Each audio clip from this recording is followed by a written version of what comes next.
السلام عليكم ورحمة الله وبركاته. الحمد لله نحمده ونستعينه ونستغفره ونؤمن به ونتوكل عليه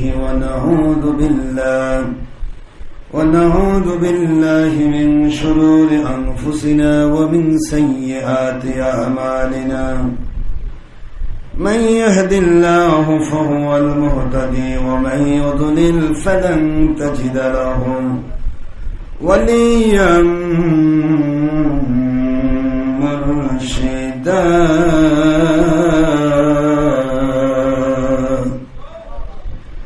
ونشهد أن لا إله إلا الله وحده لا شريك له. ونشهد أن سيدنا وسندنا وحبيبنا ومولانا محمدا عبده ونورا بشرا شكورا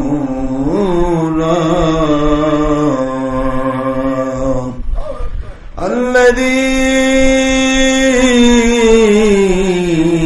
أرسله بالحق شاهدا ومبشرا ونذيرا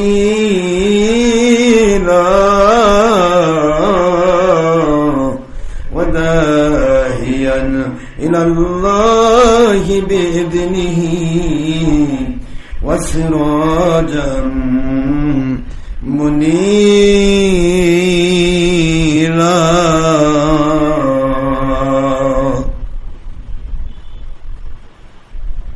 فقد قال الله تعالى في كلامه المجيد وفرقانه الحميد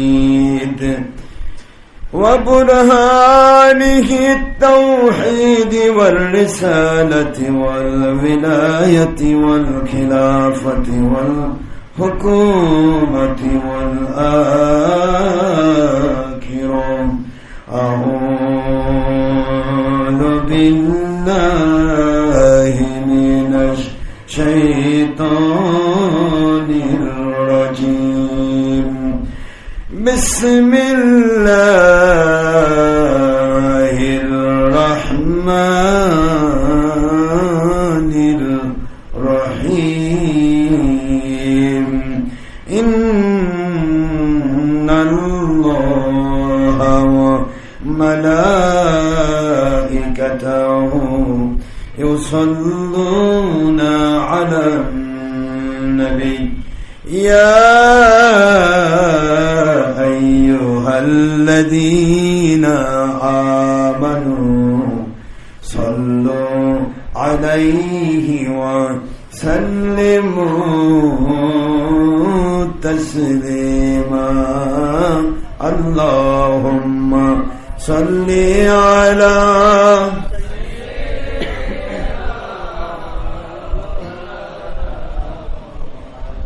وعلى آل سيدنا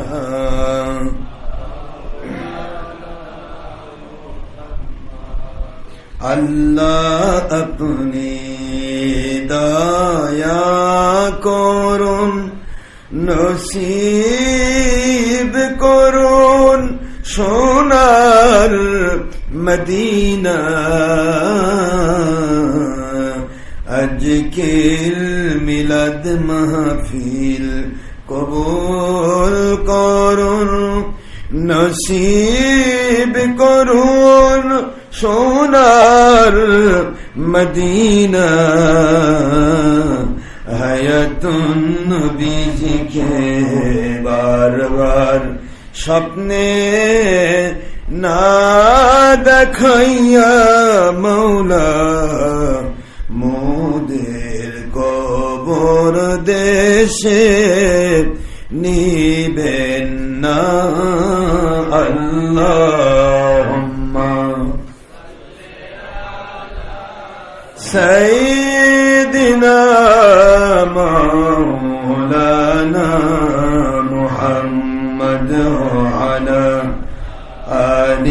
سيدنا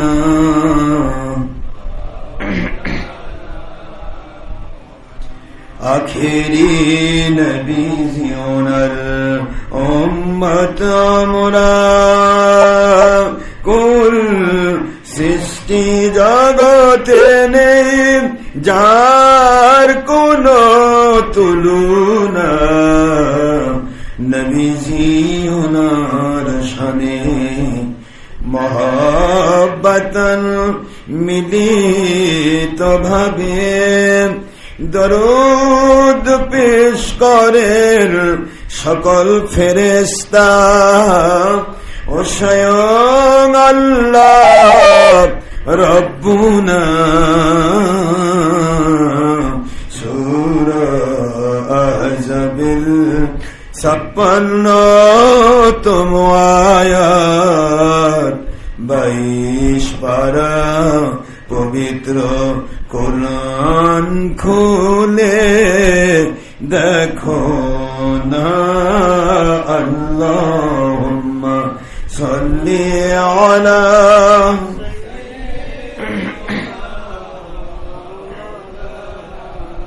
মুহাম্মদ ওয়া আলা আলি সাইয়্যিদিনা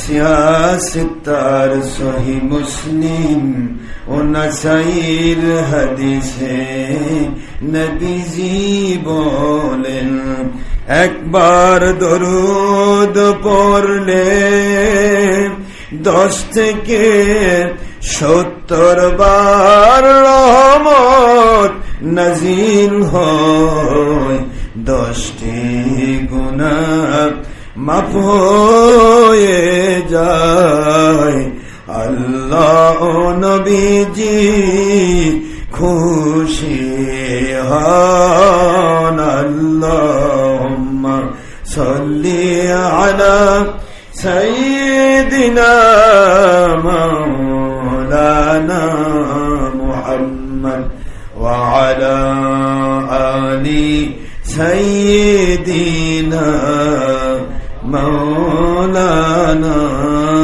মুহাম্মদ সাল্লাল্লাহু আলাইহি ওয়াসাল্লাম।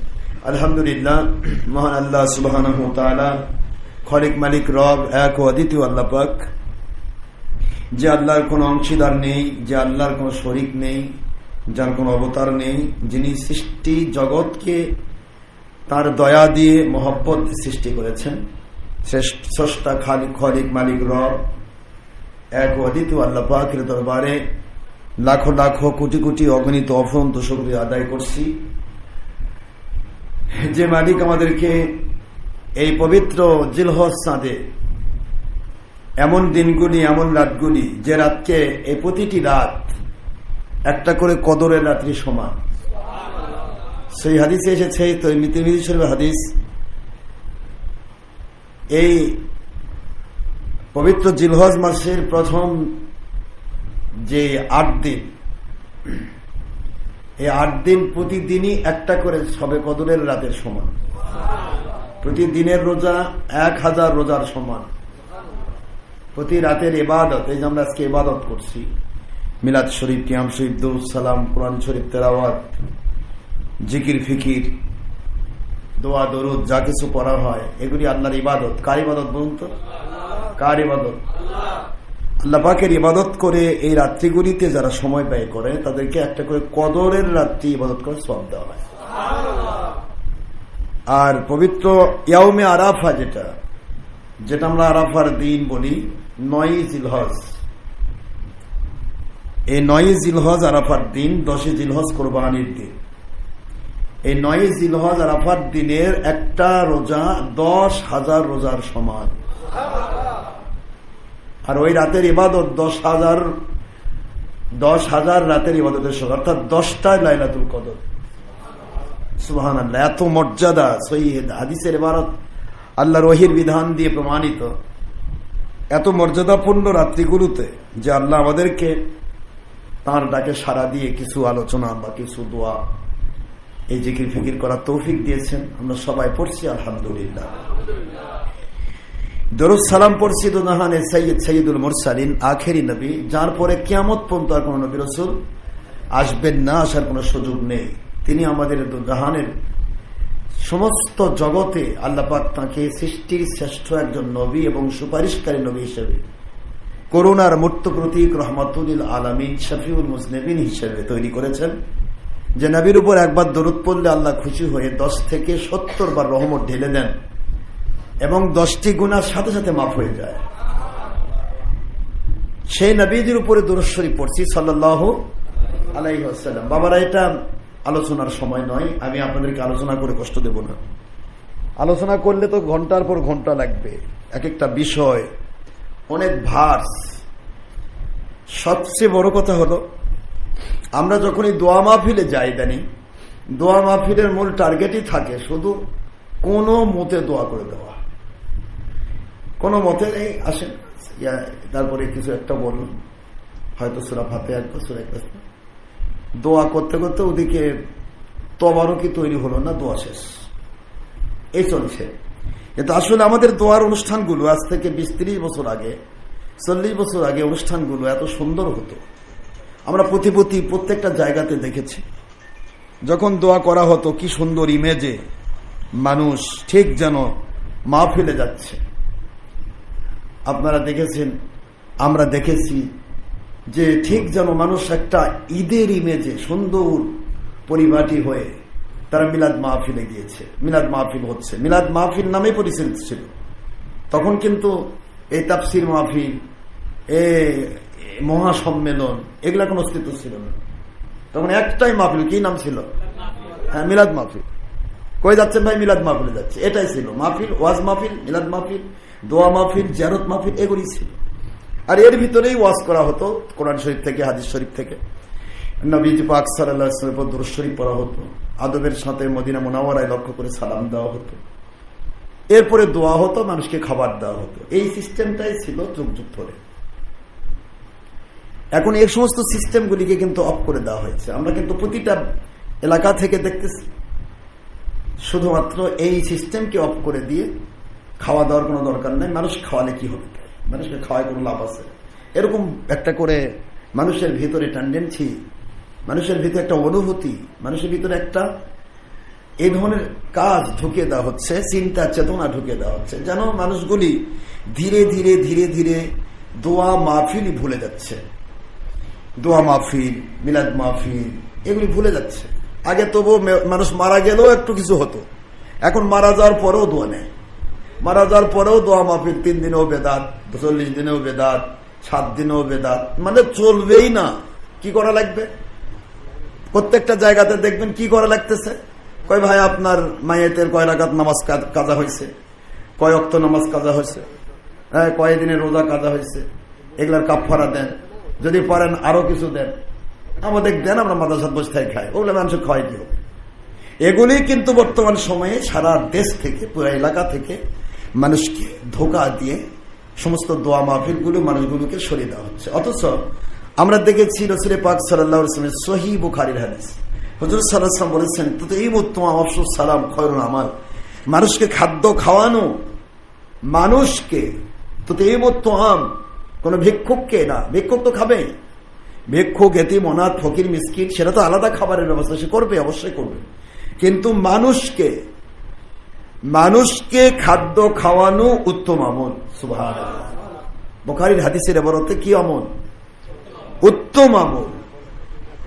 অথচ আজকে বলা হচ্ছে খাওয়াই কি হবে, তাই খাওয়াই কি হবে, বড় বড় কথা, বিভিন্ন রকমের কথা দিয়ে আজকে মানুষকে ধোঁকা দেওয়া হচ্ছে, প্রতিটা জায়গায় ধোঁকা।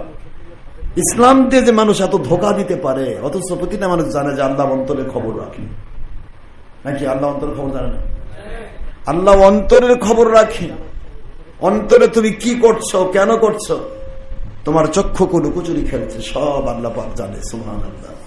ইয়ালামু খায়িনাতাল আয়ুন ওয়া মা তুখফিস সুদূর। ইয়ালামু খায়িনাতাল আয়ুন, তোমার চোখগুলি কোন দিকে লুকোচুরি খেলছে। তোমার অন্তর কি গোপন করছে দুনিয়ার কাউকে তুমি ফাঁকি দিতে পারো, কিন্তু আমি মালিককে ফাঁকি দিতে পারবে না। সুবহানাল্লাহ।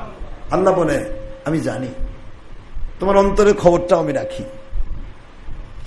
এত বড় কঠিন আল্লাহর বিধান থাকার পরেও ইসলাম দিয়ে যারা ধোকা দেয়, এদের চাইতে বড় ধোকাবাজ আর দুনিয়াতে কেউ থাকতে পারে না। মানুষকে ধোকা দেয়, একটা মানুষকে ধোকা দেওয়া যায়, সে মানুষ অন্তরের ভাষা জানে না, তাকে মিথ্যা কথা বলে পার হয়ে চলে আসলাম।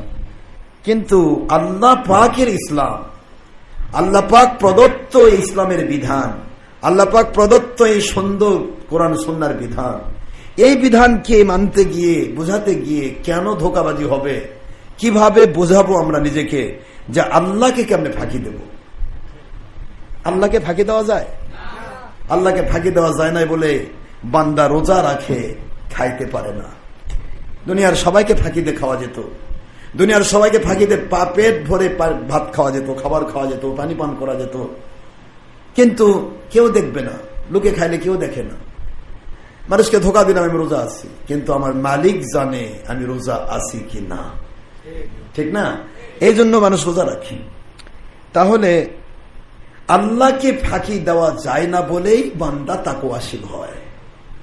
অথচ আমরা ইসলামকে মানতে গিয়ে দেখুন কত রকমের শত ধা বিভক্ত, ফিতনা ফিতনা ফিতনা। গোটা সমাজ যেন আজকে ইসলাম নিয়ে এমন ফিতনা।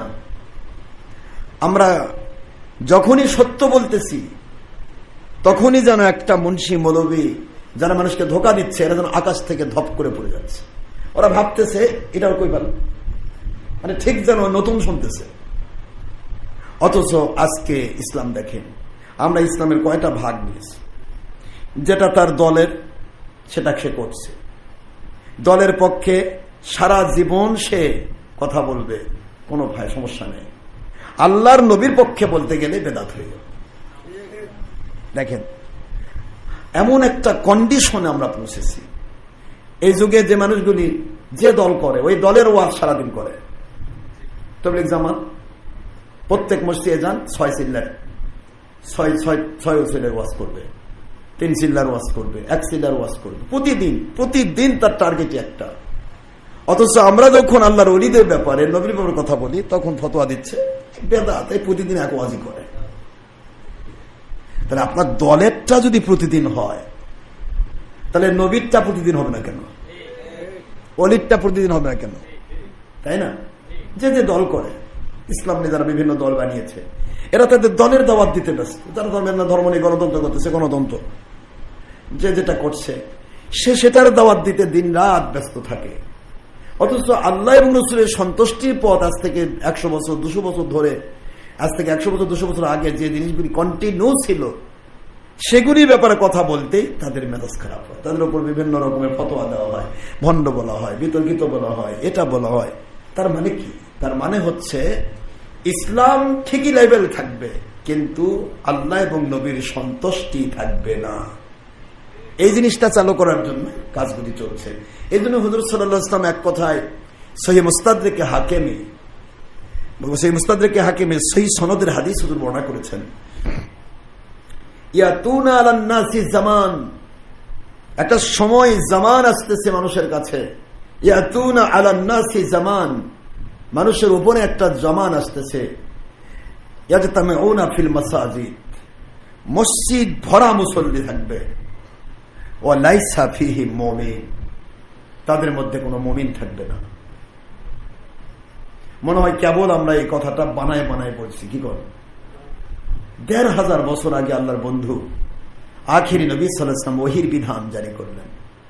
এমন একটা সময় আসতেছে মানুষ নামাজি রোজাদার হবে, হজও প্রতি বছর পারলে করবে, যাকাতও দিবে, শুধু নবীর ব্যাপার নিয়ে তাদের উল্টাপাল্টা মন্তব্য হবে। নবীজির ব্যাপারে, নবীকে আমাদের মতো বড় ভাইয়ের মতো, মাটির মানুষ, মিলাদ শরীফ নাই, কিয়াম শরীফ বেদাত, এটা বেদাত, সেটা বেদাত, অলির কাছে যাওয়া বেদাত, শবে বরাত বেদাত, ঈদে মিলাদ, মানে এক কথায় যেটা নবীকে নিয়ে কেন্দ্রিক সেগুলিকে বেদাত বলে তুলে দেবে, আর নিজস্ব দলীয় ইসলামটাকে তারা আসল ইসলাম নামে চালিয়ে দিবে। নাউযুবিল্লাহ। এই জন্যই মানুষের ঈমান থাকবে না, ইসলাম দাবি থাকবে, ইসলামের দাবিদার থাকবে, ইসলাম থাকবে না। ইমানের দাবি থাকবে, ইমান থাকবে না। বাবারা, আমলের দাবি থাকবে, আল্লাহর জন্য আমল হবে না, মানুষ দেখানো আমল হবে। আমরা এই জিনিসগুলি খেয়াল রাখবো। আমরা যুগ যুগ ধরে যেগুলি শুনে এসেছি, দেখে এসেছি, আপনারা প্রতিটা মুহূর্ত কন্টিনিউ থাকুন। যা পূর্বে ছিল ওটাই আসল। ইসলাম কখনো নতুন হয় না, ইসলাম কোনোদিন নতুন বানানো যায় না। আল্লাহ পাক বলেছেন, লা তাবদীল লিকালিমাতিল্লাহ, no changing any time anything. It's my law and canon of Holy Quran according to order of Allah subhanahu wa ta'ala from foundation to the judgment. No changing any time anything. কোনো দিন পরিবর্তন হবে না। লা তাবদীল লিকালিমাতিল্লাহ, আমি যে ইসলাম দিয়েছি ১,৫০০ বছর আগে আখেরি নবীর কাছে, কিয়ামত পর্যন্ত ওটাই থাকবে। ইসলামকে নতুন করা যায় না, ইসলাম যা ছিল তাই থাকবে। আপনারা আমরা ওয়াজ নসিহত কত রকমের শুনবেন, যেটা যে পারে সে দলের পক্ষে কথা বলে যাচ্ছে। সাধারণ মানুষ ভাবতেছে না কি শুনতেছি, এরটা শুনবো না ওরটা শুনবো না ওরটা শুনবো, কোনটা শুনবো? ফিতনা। এই যে ফিতনা হচ্ছে, আল ফিতনাতু আশাদ্দু মিনাল কতল ওয়াল ফিতনাতু আকবার মিনাল কতল, ফিতনা ফাসাদ সৃষ্টি করা, মানুষ হত্যা, কুফরি, বেঈমানির চাইতেও আকবার, আশাদ্দু, সুপারলেটিভ ডিগ্রি, সবচেয়ে বড় গুনাহ। জেনার চেয়ে বড় গুনাহ, ডাকাতির চেয়ে বড় গুনাহ, চুরির চেয়ে বড় গুনাহ, তারপরে সুদের চেয়ে বড় গুনাহ, ঘুষের চেয়ে বড় গুনাহ। আজকের মুন্সি মৌলবি সুদের বিরুদ্ধেও কথা কয়, ঘুষের মধ্যেও কথা কয়, এটাও কথা কয়, কিন্তু নিজে ফিতনা করে বেড়াচ্ছে। যখনই পূর্ববর্তী ইসলামের বিরুদ্ধে কেউ ফতোয়া দিবে, তখনই সমাজ ফিতনা যুক্ত হয়ে যাবে। ঠিক না ব্যাঠিক বলে? এটা সূরা বাকারা ১৯১ এবং ২১৭ আয়াতাংশ। আল্লাহ বললেন, ফিতনা ফাসাদ সৃষ্টি করা, মানুষ হত্যা। মানুষ হত্যার সাথে বড় গুনাহ আছে? কুফরি বলা হয়েছে, কিতালহু কুফরুন, মানুষকে হত্যা করা কুফরি। আর কুফরি বেঈমানির চাইতেও আকবার, আসাধ্য, এর চাইতেও বড়। কত বড়? কত বড়? আমরা বলি না আল্লাহ, বলেন না আল্লাহ। আর আল্লাহ বলছেন, আল ফিতনাতু আকবারু মিনাল কতল, মানুষকে ধরে হত্যা করার চাইতেও বড় গুনাহ হলো ফিতনা। তাহলে এই ফিতনা আজকে সমাজ ভরে। তার দলের কথা বললে সে খুশি, না হলে ফিতনা। তার মতের পক্ষে বললে খুশি, তার মতের বিরুদ্ধে কোরআন হাদিস গুলে খাওয়ালেও তার বিরুদ্ধে ফিতনা। তাকে হয় ভণ্ড বলবে, নয়তো বিতর্কিত বলবে, নয়তো বা তাকে এই বিভিন্ন রকমের ফতোয়া তাকে দেবে। কেন? কারণ তারটা যে ব্যক্তি মানবে, সে আর তার ভণ্ডামির নতুন ইসলামের দিকে যাবে না। এই হলো মূল প্রশ্ন। এটা ইহুদিদের সেই খাসলত আমাদের ভিতরে ঢুকেছে। এই ইহুদি সাদা কুকুরগুলো বর্তমান যে মুসলমানদের নিধন করছে দেশ বিদেশে, এই সাদা কুকুরগুলো, ইহুদিগুলো সাদা কুকুর আমি বলি এই কারণেই, কারণ আল্লাহ পাক বলেছেন কোরআনের ভাষায়, এরা চতুষ্পদ জন্তুর চেয়েও নিকৃষ্ট। নাউজুবিল্লাহ বলেন। সূরা আল আরাফের ১৭৯ নম্বর আয়াত ছিল। আল্লাহ পাক বললেন যে, লাহুম কুলুবুল লা ইয়াফকাহুনা বিহা ওয়া লাহুম আ'য়ুনুল লা ইউবসিরুনা বিহা ওয়া লাহুম আযানুল লা ইয়াসমাউনা বিহা উলাইকা কাল আনআম বাল হুম আদাল উলাইকা হুমুল গাফিলুন। আল্লাহ পাক বললেন, যাদেরকে আমি অন্তর দিলাম সত্যটাকে বুঝে মানার জন্য, কিন্তু সত্যকে বাদ দিয়ে তার বিবেক তাকে তাড়াচ্ছে যেটাই সঠিক, কিন্তু তার নিজস্ব স্ট্যাটাস, তার দলের স্বার্থ, তার ব্যক্তি স্বার্থ, তার সমাজে তার বাহাবা নীতি, বিভিন্ন কিছু থাকবে না, টিকবে না। এই জন্য সে সত্যটাকে বুঝেও না বুঝার ভান করছে। সত্যকে দেখার জন্য চোখ দিলাম, না দেখেও না দেখার ভান করছে। সত্যকে শোনার জন্য কান দিলাম, শুনেও না শোনার ভান করছে। উলাইকা কাল আনআম, ডাইরেক্ট আল্লাহর কথা, এরা চতুষ্পদ জানোয়ার। নাউজুবিল্লাহ বলবেন না? আল্লাহ বলতেছেন, চতুষ্পদ জানোয়ারও তো আমার তাসবিহ করে, প্রতিটি তাসবিহ করে। এই কুকুর যে ঘেউ ঘেউ করে আল্লাহর তাসবিহ করে, গরু হাম্বা দে আল্লাহর তাসবিহ করে, বিড়ালের মিউ শব্দ দিয়ে আল্লাহর তাসবিহ করে। পৃথিবীর এমন কোন প্রাণী নাই যা আমার আল্লাহর তাসবিহ করে না। আল্লাহ পাকের তাসবিহতে তারা রত। আল্লাহ বলেন, তাদের ইবাদতের জন্য বানাই নাই, অথচ তারা আমার তাসবিহ করে। একটা কুকুরকে খাবার দিলে কুকুরের চাইতে নিকৃষ্ট আর কোন প্রাণী নেই পৃথিবীতে। কুকুর আর শুয়োর, এই দুটি হলো নিকৃষ্ট, নিজেই নাপাক। এই নাপাক সৃষ্টি সেই কুকুরের সাথে তুলনা দিতে গিয়ে আল্লাহ পাক বলেন এরা কুকুরের মতো, জানোয়ারের মতো। বালহুম আদল না, একটা কুকুর এক মুষ্টি ভাত পেলে, খাবার পেলে ওই মানুষটার ভক্ত হয়ে যায়। ও আসলে তাকে লেজ নাড়ায়, অভ্যর্থনা জানায়, যেখানে যায় তার পিছে পিছে যায়। একটা কুকুর মাত্র একদিন খাবার দিলে সে তার প্রভু ভক্ত হয়ে যায়। আর একে আমি অক্সিজেন দিলাম, মায়ের পেট থেকে পালন করে করে তাকে জিরো থেকে হিরো বানালাম, দুনিয়াতে এসে অক্সিজেন দিলাম। প্রতিদিন অক্সিজেনের হিসাব করলে মাসে 5 লাখ টাকার অক্সিজেন আমরা গ্রহণ করছি। 5 লক্ষ টাকার অক্সিজেন আমরা নিচ্ছি প্রতি মাসে। এত কিছু দিলাম, খাদ্য খাবার, সূর্যের তেজ, সূর্যের আলো। দেখেন একটু আলো, সূর্য বন্ধ হয়ে যায়, যার কারণে রাত হয়। রাতের হিসাব করে সারা বাংলাদেশ না সারা পৃথিবীর রাতের হিসাবে দেখেন কত হাজার কোটি টাকার বিদ্যুৎ খরচ হয়, ঠিক না ভাই? ঠিক। কিন্তু এই বিদ্যুৎ তো থাকতো না যদি সূর্য না থাকতো। সূর্য হলো তাপের উৎস। আল্লাহ বলেন আমি সূর্য দিয়েছি, তাপ দিলাম, ওটা দিয়ে বিদ্যুৎ তৈরি হচ্ছে। অথচ তারপরেও তোমরা বিদ্যুতের চিন্তা করো কত টাকা যায়, কত হাজার কোটি টাকা পৃথিবীবাসী খরচ করে এক রাতের সামান্য অংশ। ঘুমানোর টাইম, আমি ঘুমানোর জন্য এটা করেছি যে তোমরা ঘুমিয়ে থাকবে, তখন তারা আলোর প্রয়োজন নেই। এই ঘুমানোর টাইমের জন্য তোমাদের যত হাজার lakh crore million billion trillion টাকা ব্যয় করতে হয়। আমি যে সূর্য না পদার্থ নাই দিতাম, তাহলে তো তোমার ঠান্ডা হয়ে মরে যেতে, তোমরা তো গরম পাইতে না, তোমরা তো তাপ আলো পাইতে না, বিদ্যুৎও থাকতো না। রাতের আধারে চাঁদ যেটা ওঠে, ও তো সূর্য থেকে আলো নেই, রাতের চাঁদ আলো বিকিরণ করে। প্রশ্ন হলো আল্লাহ বলছে আমি এত কিছু দিলাম, তাও এরা বুঝলো না। এরা তো চতুষ্পদ জানোয়ারের চেয়েও খারাপ। নাউজুবিল্লাহ বলবেন না? উলাইকা হুমুল গাফিলুন, এরা উদাসীন। আমি আপনাদের খেদমতে আরজ করছি, ইসলামটাকে আমরা ইসলামের ধারায় বুঝবো। আমার যুবকেরা, তরুণেরা, কিশোরেরা, হকের দাওয়া, সিদ্দিকিয়া, সুন্নিয়া মাদ্রাসা, সুন্নিয়া দরবার, এবং আমরা যারা সত্য মত পথ নিয়ে কথা বলছি, ওই এখন সেটা চ্যালেঞ্জ ভিত্তিক। এমন কোন মৌলবী নেই পৃথিবীতে, এমন কোন গোষ্ঠী নেই পৃথিবীতে যে বলবে আশরাফ সিদ্দিকীরটা ভুল, আমারটা আসল। এ বলার হিম্মত তার নিয়ে থাকলে সে 100 কোটি টাকা আমাদের কাছ থেকে নিতে পারত। পৃথিবী ভর চ্যালেঞ্জ চলছে, কিন্তু এরা আগাবে না। কিন্তু সাধারণ মানুষগুলোকে ধোকা দিয়ে তাদের মাল কামাই করবে। জীবনটা হলো দুনিয়াতে মানুষের মাল খেয়ে জীবন ধারণ করা। এরা আল্লাহকে ভুলে যাচ্ছে, রসুলকে ভুলে যাচ্ছে। আল্লাহর নামে, রসুলের নামে খাবে, কিন্তু রসুলের বিরুদ্ধে দুশ্মনী ফতোয়া দিবে। পৃথিবীর কোন মানুষ কোনদিন নবীকে আমাদের মতো বলে না। এই মুন্সি মুরবি নবীকে আমাদের মতো বলে। কাফের পন্থা, আজকালকার কাফের পন্থ বলে না যে নবী কারো মতো হয়। নবীর উপর ওহী নাজিল হয়, ওহী যার উপর নাজিল হয় সে আর কারো মতো থাকে না।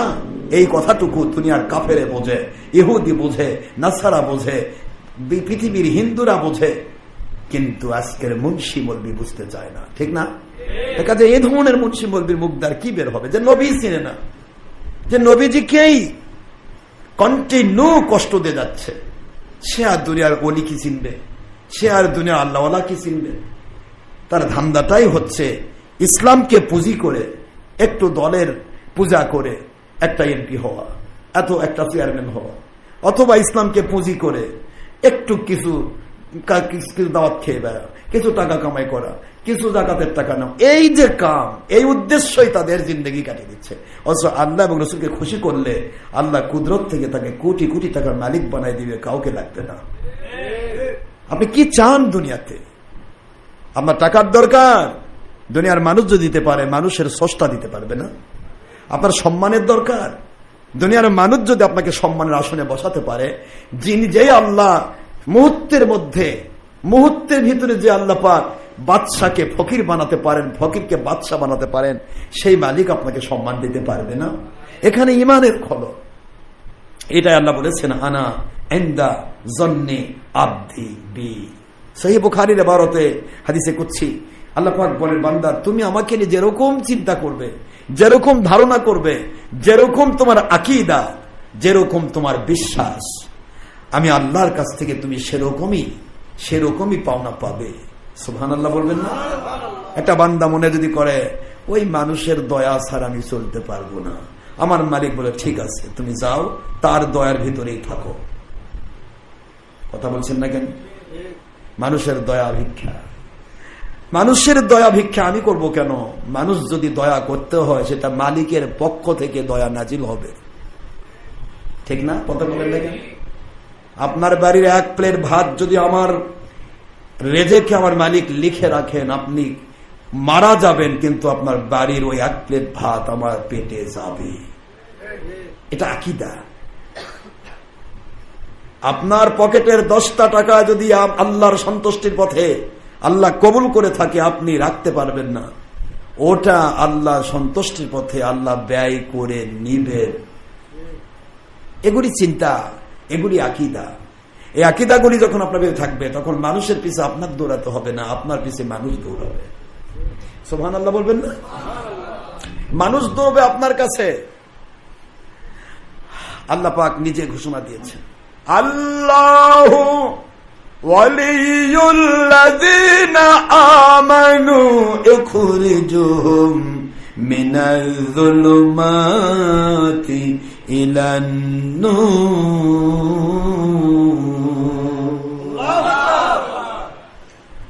মিনাজ-যুলুমাতি ইলান-নূর। মুমিনে কামিল যারা হবে, মুমিন কামিল যারা হবে, আল্লাহ বলেন আমি তার বন্ধু হয়ে যাই, আর সে আমার বন্ধু হয়ে যায়। আমার বন্ধুর দায়িত্ব, দুনিয়ার সারা জগৎ তাকে কষ্ট দিতে পারে, সারা জগৎ তার বিরুদ্ধে যেতে পারে, আমার বন্ধু কখনো আল্লাহ পাকের বিরুদ্ধে যেতে পারে না। বন্ধুকে বন্ধু ছেড়ে যেতে পারে না। সারা জগৎ যদি একদিকে হয়ে যায়, তবু আমি আল্লাহকে আমার বন্ধু ভুলবে না। সুবহানাল্লাহ। বন্ধুর দায়িত্ব হলো বন্ধুর মত অনুসারে চলা, বন্ধুর পথ অনুসারে চলা। তখন সেই বন্ধুত্বটা কঠিন ভাবে মজবুত হয়, এর ভিতরে আর কেউ ঢুকতে পারে না, ভেজাল করতে পারে না। আর বন্ধুর মহব্বতটা যদি নরবরে হয়, মাঝখানে কেউ ঢুকে পৃথক করে দেয়। কথা বলছেন না কেন জোরে? বন্ধুত্বের ব্যাপারটা এরকম, কাকে কে ভালোবাসে, এই ভালোবাসার প্রশ্নটা বাবারা, আল্লাহ পাক ওলি হন কেন, কি দরকার? আপনার মতো আমার মতো ভাঙ্গা মানুষের ওলি আল্লাহ হওয়ার দরকারটা কি? তিনি তো স্রষ্টা, তিনি খলিক, তিনি মালিক। তিনি কোন শব্দ দিয়ে আসমান ভেঙে জমিন বানাতে পারে, জমিনকে ভেঙে উপরে তুলে দিয়ে আসমান বানাতে পারে, সাগরকে পাহাড়, পাহাড়কে সাগর বানাতে পারে, মৃতকে জিন্দা, জিন্দাকে মৃত করতে পারেন। ওই মালিক আমার মতো আপনার মতো ভাঙ্গা লোককে ওলি বানান লাগবে কেন? কেন? কারণ হলো বান্দাগুলিকে ওলি বানানোর উদ্দেশ্য হচ্ছে তাদেরকে আলোমুখী করা। একটু জোরে বলেন, জোরে জোরে। কি কি মুখী? আলো, আলো, আলোমুখী। কি মুখী? আলো কি? ইখরিজুহুম মিনাজ-যুলুমাতি ইলান-নূর। মিনাজ-যুলুমাতি ইলান-নূর, অন্ধকার। আপনারা দেখবেন ভালো করে, এই যে আলো, এই আলোর বিপরীতে কি থাকে? আপনি একটা পদার্থ, পৃথিবীর যে কোনো পদার্থের ছায়া পড়বে। কি পড়বে? আলো জ্বালালেই, ফিজিক্সের কারিকুলাম হলো আলো জ্বললেই পদার্থ হলে তার ছায়া হবে। কি হবে? তাহলে আপনি একটা পদার্থ দাঁড়ায় আছেন, আলো এইদিকে, ছায়া পড়লো কোন দিকে? আলোর দিকে না আলোর বিপরীতে? একটু জোরে বলেন। তা আলোর বিপরীতে ছায়া পড়ে। এখন আপনি যদি মনে করেন আমি ছায়ার দিকে যাব, দেখেন তো কতক্ষণ যেতে পারেন?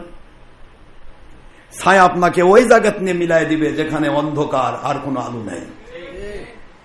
আলো আছে, ছায়া আছে, ছায়া আবার পিছিয়ে যাচ্ছে, ছায়ার দিকে যাচ্ছেন আপনি, ছায়া দৌড়াচ্ছে, আপনি দৌড়াচ্ছেন। দৌড়াতে দৌড়াতে দৌড়াতে দেখেন এমন এক জায়গায় পৌঁছালো যেখানে আর কোনো আলোর সন্ধান। এবার কি হলো? এটা ছায়াটা হয়ে গেল কি? এতক্ষণ ছিল আলোর বিপরীতে ছায়া, এখন কি হলো? অন্ধকার হয়ে গেল। অন্ধকারের ভিতরে আপনাকে ঢুকাই ফেললো, এটা ছায়ার কাজ। আর আলোটা কি? আলো পৃথিবীর সমস্ত অন্ধকার দূরকারী। এটা আল্লাহ বলি ইখরিজুহুম মিনাজ-যুলুমাতি ইলান-নূর। যখন কোন মুমিন আল্লাহর বন্ধু হয়, তখন আল্লাহর দায়িত্ব হয় ওই বন্ধুকে অন্ধকার ছায়ার রাস্তা থেকে উঠায়া আলোর দিকে পৌঁছানো। এই আলোটাই হলো হেদায়েতের আলো, এই আলোটাই হলো জান্নাতের আলো, এই আলোটাই হলো হকের আলো। আল হাক্কু নূরুন, আল হাক্কু কি ওয়াল বাতিলু যুলুমাতুন। হক হলো আলো আর বাতিল হলো জুলুমাত, অন্ধকার। এখন আল্লাহ বলছেন ইখরুজুহুম মিনাজ যুলুমাতি ইলা নূর। খেয়াল করে বুঝতে হবে, জুলুমাতটা বহু বচন নিয়েছেন। জুলুমাতুনের বহু বচন কি? জুলুমাত বহু বচন নিয়েছেন, নূরটা নিয়েছেন একটা। ইখরুজুহুম মিনাজ যুলুমাতি ইলা নূর, নূর নিলেন এক বচন। মিনাজ যুলুমাতি ইলাল আনোয়ার নয়, নূরের বহু বচন কি? আনোয়ার। তাহলে এক বচন থেকে বহু বচন থেকে বের করে নিয়ে এক বচনে ঢুকাই দিল। সুবহানাল্লাহ বলবেন না জোরে? এই বহু বচন হচ্ছে বাতিল 72, অন্ধকার। আহলে সুন্নাত ওয়াল জামাত একটা পথ, এটা হলো নূর। এই নূরের দিকে আপনি দৌড়াবেন। দেখেন, যেদিকে সূর্য সেদিকে দৌড়ান, আপনার ছায়া আপনার পিছে দৌড়াবে। আল্লাহ বোঝাচ্ছেন আমার দায়িত্ব, আমার বন্ধু যদি আমার মত অনুসারে চলে, তাহলে ওই মুমিন নামক বন্ধু, পুরুষ হোক আর মহিলা হোক, আমি কুদরতি দায়িত্ব নিয়ে তাকে অন্ধকার সব বাতিল রাস্তা থেকে বের করে, এটা বের করা এসেছে ইখরুজুহুম, বের করে, ইলান নূর, আমার হেদায়েতের একটি রাস্তা, আমার আলো হকের দিকে আমি তাকে ঢুকাইয়া দিই। হকের পথ দেখানো, এটা আল্লাহ পাক দায়িত্ব দিয়েছেন। তাহলে আমরা আলোর দিকে গেলে দেখেন তো আপনার ছায়াটা কোন দিকে যায়। আপনি আলোর দিকে যাবেন যত দূর, যত আলোর দিকে দৌড়াবেন ছায়া আপনার পিছে দৌড়াবে। পরিপূর্ণ আলো হয়ে গেছে আর ছায়া নেই, ছায়াটাও আলো হয়ে যাবে। আল্লাহ বোঝাচ্ছেন পৃথিবীর যত অন্ধকার, যত রকমের অন্যায়, অবিচার, এই ছলচাতুরি, ধান্দাবাজি, মানুষের ক্ষতি করা, হিংসা, বিদ্বেষ, অহংকার, লোভ, মিথ্যাচার, জুলুম, বেয়াদবি, ঘৃণা, বিদ্বেষ, নিজেকে বড় মনে করে অন্যকে ছোট করে দেওয়া, এ সবকিছুই হলো শয়তানের নির্মিত জুলুমাত, অন্ধকার। এই অন্ধকার থেকে আল্লাহ তখনই বের করবেন যখনই সে মুমিনে কামেল হবে। সুবহানাল্লাহ। মুমিনে কামিল যখন হবে, তার ভিতর থেকে অহংকার বের হয়ে যাবে, তার ভিতর থেকে হিংসা বের হয়ে যাবে, তার ভিতর থেকে লোভ বের হয়ে যাবে, তার ভিতর থেকে কোন রকমের ঘৃণা, মানুষকে ঘৃণা করবে না। অসুস্থ হয়েছে, সুস্থ করতে হবে, ডাক্তার লাগবে। অসুস্থ হয়েছে, কান্না কেটে দিবেন, কি করুন? তাই হবে না? সুস্থ করার জন্য ডাক্তার লাগবে। সুস্থতা, অসুস্থ মানুষকে যেমন সুস্থতার জন্য ডাক্তারের কাছে নিতে হয়, আল্লাহ পাক রব্বুল আলামিন বোঝাচ্ছেন, তোমার যদি অন্তর অসুস্থ হয়ে যায়, অন্তরের অসুস্থতার ডাক্তারের নাম হলো আল্লাহর ওলি। আল্লাহু ওয়ালিয়্যুল লাযীনা আমানু ইখরুজুহুম মিনাজ যুলুমাতি ইলান নূর। আল্লাহ বলেন, আমি এমন এক পথ তোমাদের দেখাচ্ছি যে পথে গেলে জুলুমাত থাকে না, অন্ধকার বের করে দিয়ে আলো বের হয়ে যায়। সুবহানাল্লাহ। তোমাকে আলোর ভিতরে ঢুকানো হয়। বাবারা, আলো তাহলে কয়টা? কথা বলেন না কেন? কয়টা? ইহদিনাস সিরাতাল মুস্তাকিম কয়টা? আল্লাহ বলেন, আমি আলোর পথ দেখাই। ওয়া আলাল্লাহি কাসদুস সাবিল, আমি আল্লাহ দায়িত্ব নিলাম। মিনহা জায়ের, যেখানে হাজার হাজার লাখ লাখ রাস্তা, ডাইভার্ট রাস্তা শয়তান বের করে দেবে, ওখান থেকে ওই ব্যক্তির জন্য দায়িত্ব নিলাম যে আমি আল্লাহ পাকের ভালোবাসা পেয়ে মুমিনে কামিল তথা ওলির মাকাম পেয়ে যায়। ওই ব্যক্তির দায়িত্ব নিয়ে নিলাম, সেই ব্যক্তিকে সত্য রাস্তা দেখাবো। যেখানে গেলে আল্লাহ পাওয়া যায়, যেখানে গেলে আল্লাহ রসুলের মহব্বত পাওয়া যায়, যেখানে গেলে সত্যিকার ইসলাম পাওয়া যাবে, ওই জায়গাতে আমি নিয়ে যাব, আমি তাকে কন্টিনিউ করব, কোন না কোন সূত্র ধরে আমি তাকে সত্য পথ দেখাবো, সত্য পথ দেখাবো। সুবহানাল্লাহ। তো কাজে এখানে আমাদের বুঝতে হবে সত্য পথ ছিল। বাবারা, আপনারা মন খারাপ করবেন না, কথাগুলি বুঝবেন, বোঝার পর চিন্তা করবেন। আজ থেকে দেখুন, একটু মাথা খেলান যে আল্লাহ বললেন, যদি আল্লাহ বলতেন যে ইসলামটা আজকে আমি যা দিয়েছি ১৫০০ বছর পর উল্টে যাবে, তাহলে আমরা সেটা নিতাম। কিন্তু আল্লাহর আইন হলো লা তাবদীল লিকালিমাতিল্লাহ, no changing any time, anything from first day to day of judgement. It's law and কানুন of the Quran according to order of Allah সুবহানাহু ওয়া তাআলা। আল্লাহ পাক বলেন যে আমার কথা, আমার বার্তা, আমার যত রকমের বার্তা দিয়েছি, ওহির বিধান, এটা কিয়ামত পর্যন্ত এক থাকবে, চেঞ্জ হবে না। একটু সুবহানাল্লাহ পড়া যাবে না? কি হবে না?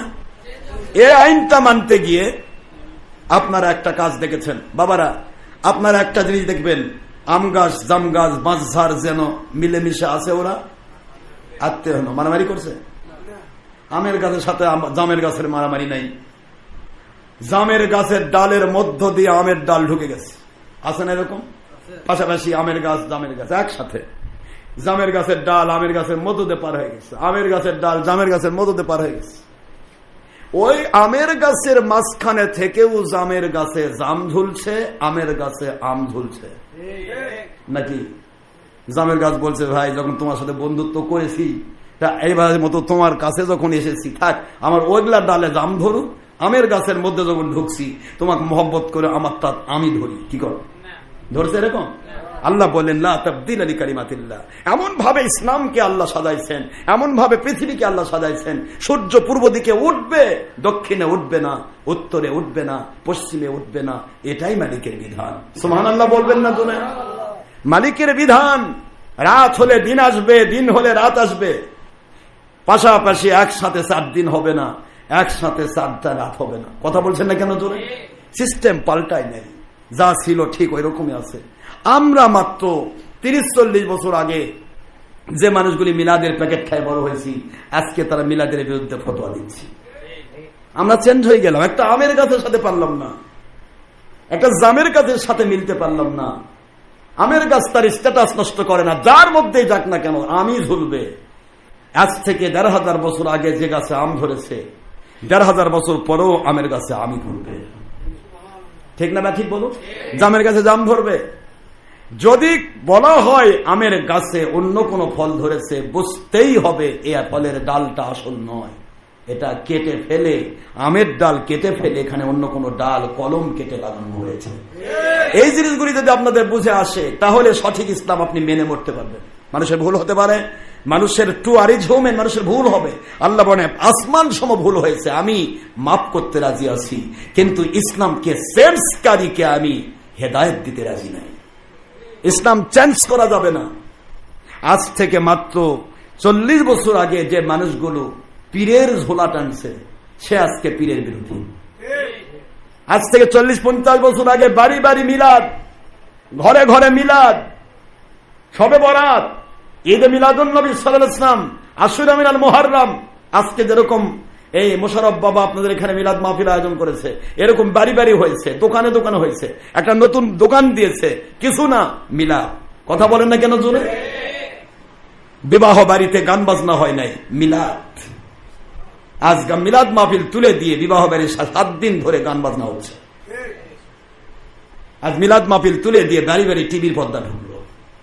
মিলাদ মাহফিল তুলে দিয়ে মানুষকে ধোকা দিয়ে মানুষকে নিয়ে যাওয়া হচ্ছে অন্য পথে। আমি আপনাদের খেদমতে আরজ করছি, মিলাদ গেল, ছিল মিলাদ, বের হয়ে গেল মিলাদ থেকে। এবার মাত্র 40 বছর 30 বছর আগে যে মানুষগুলি মহিলাদেরকে নিয়ে মসজিদে যায় নাই,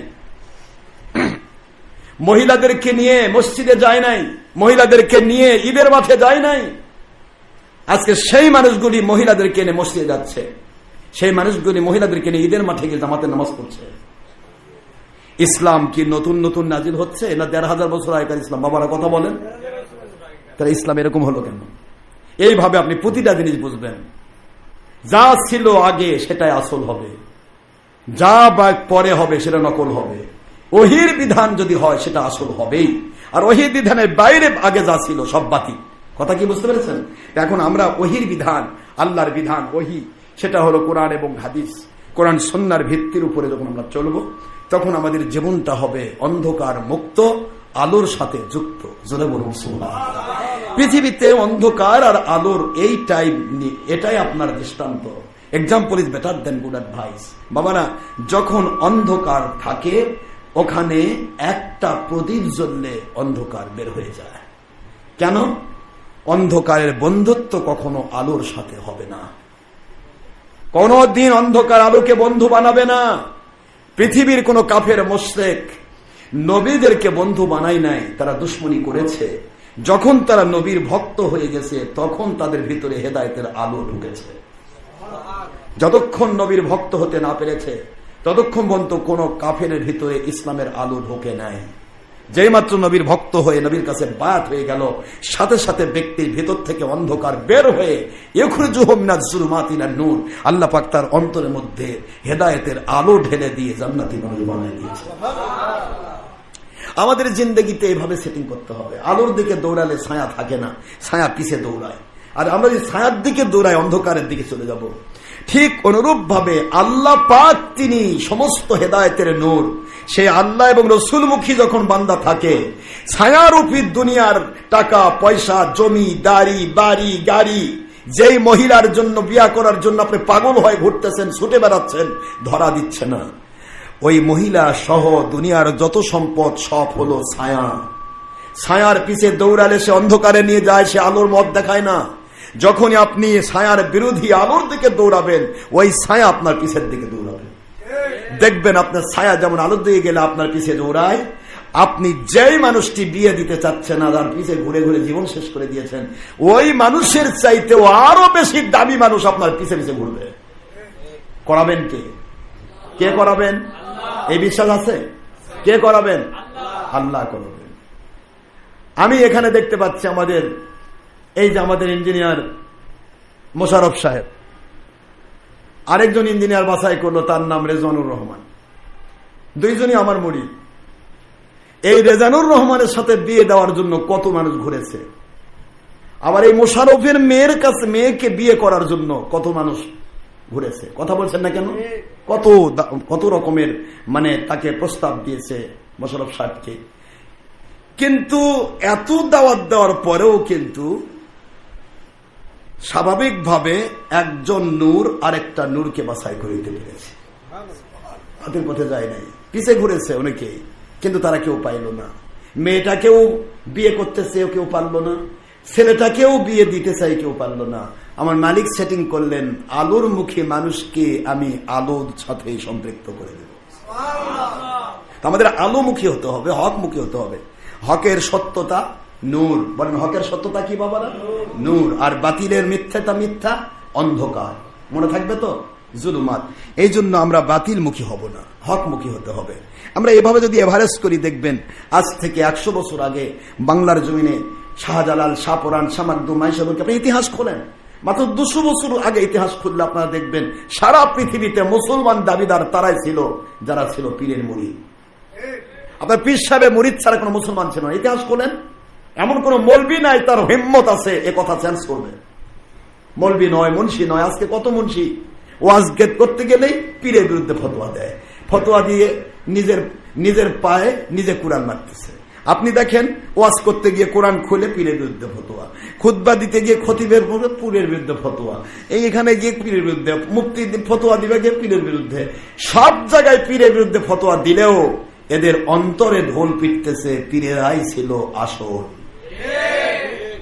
পীর না থাকলে পৃথিবীতে ইসলাম থাকতো না। এই জন্য সারা পৃথিবীতে আল্লাহ পাক জালের মতো, আমরা বলি না নদীমাতৃক দেশ, পুরা দেশে নদী জালের মতো সরে আছে।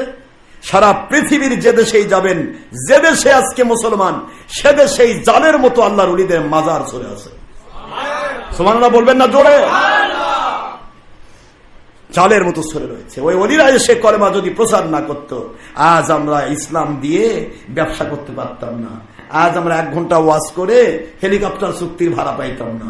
আজ আমরা একটা মসজিদে খুতবা দিয়ে খতিবগিরি করে মাল কামাই হতো না। আরে মসজিদই তো ছিল না, হিন্দুর বেটা হিন্দু নেংটি পরে সব ঘুরতো। কথা বলছেন না কেন করে?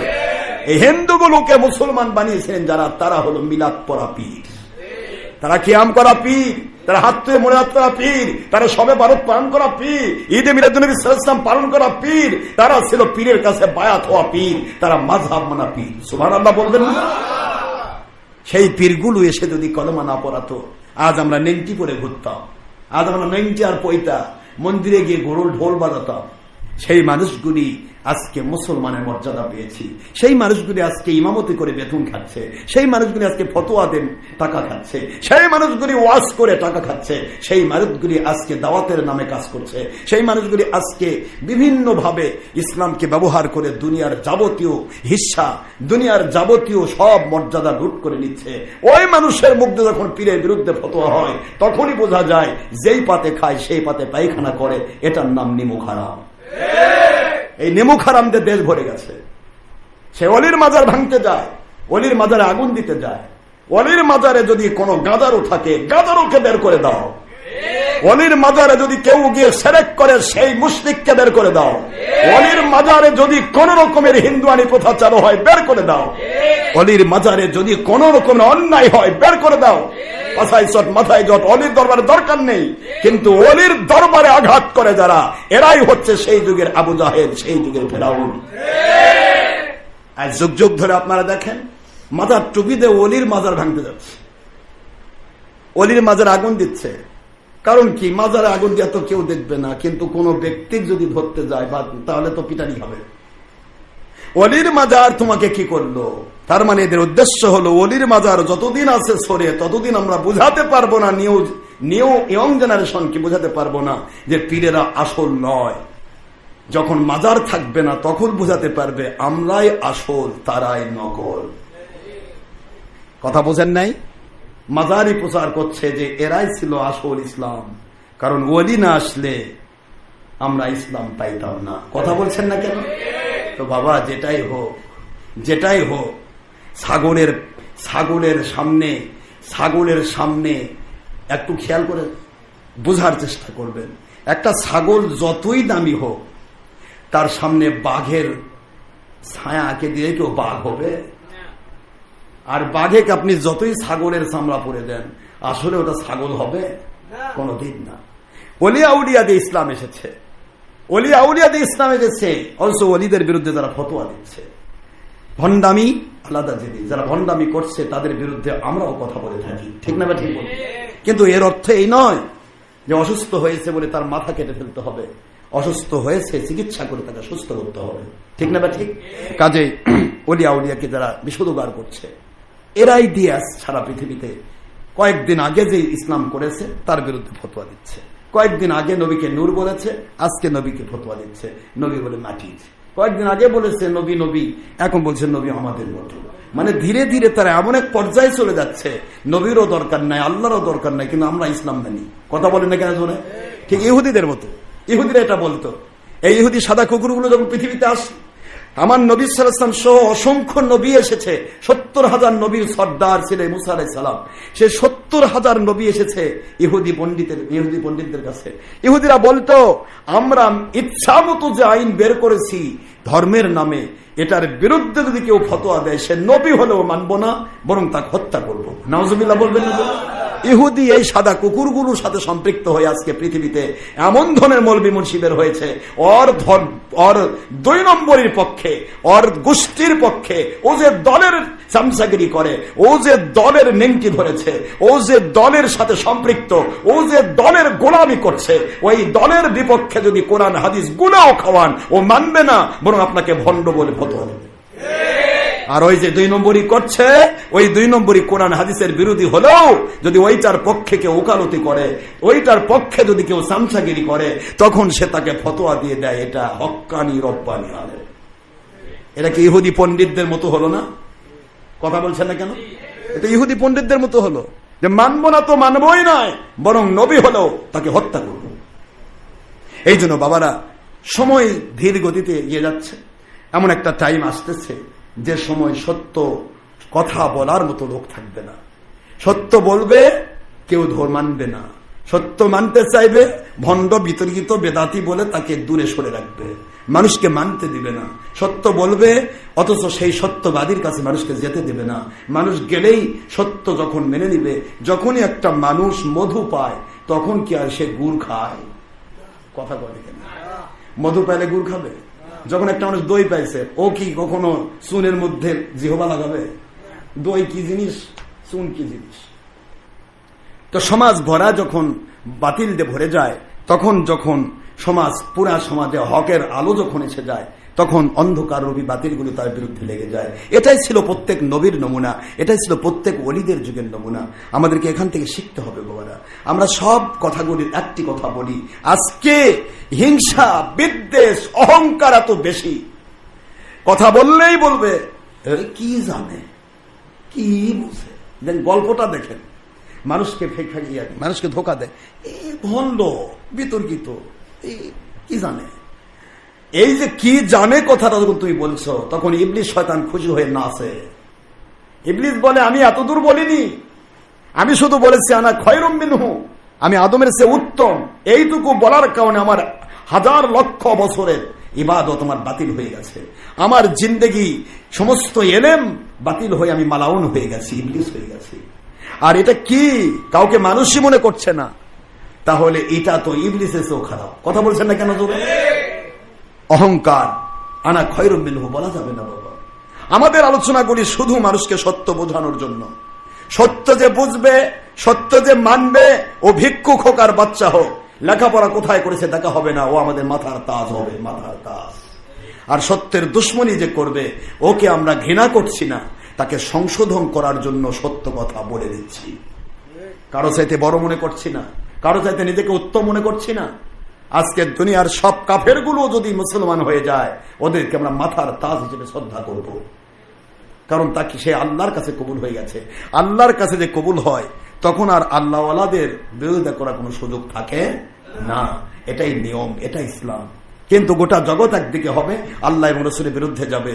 আপনি যদি আল্লাহ এবং রসুলের পক্ষ থাকতে গিয়ে 10টা লোক পান, ওই 10টা লোকের উপর আল্লাহ খুশি, আপনার উপর আল্লাহ খুশি। আল্লাহ খুশি হয়ে ওই 10টা লোককে আপনাকে জান্নাতে ঢুকাই দেবে।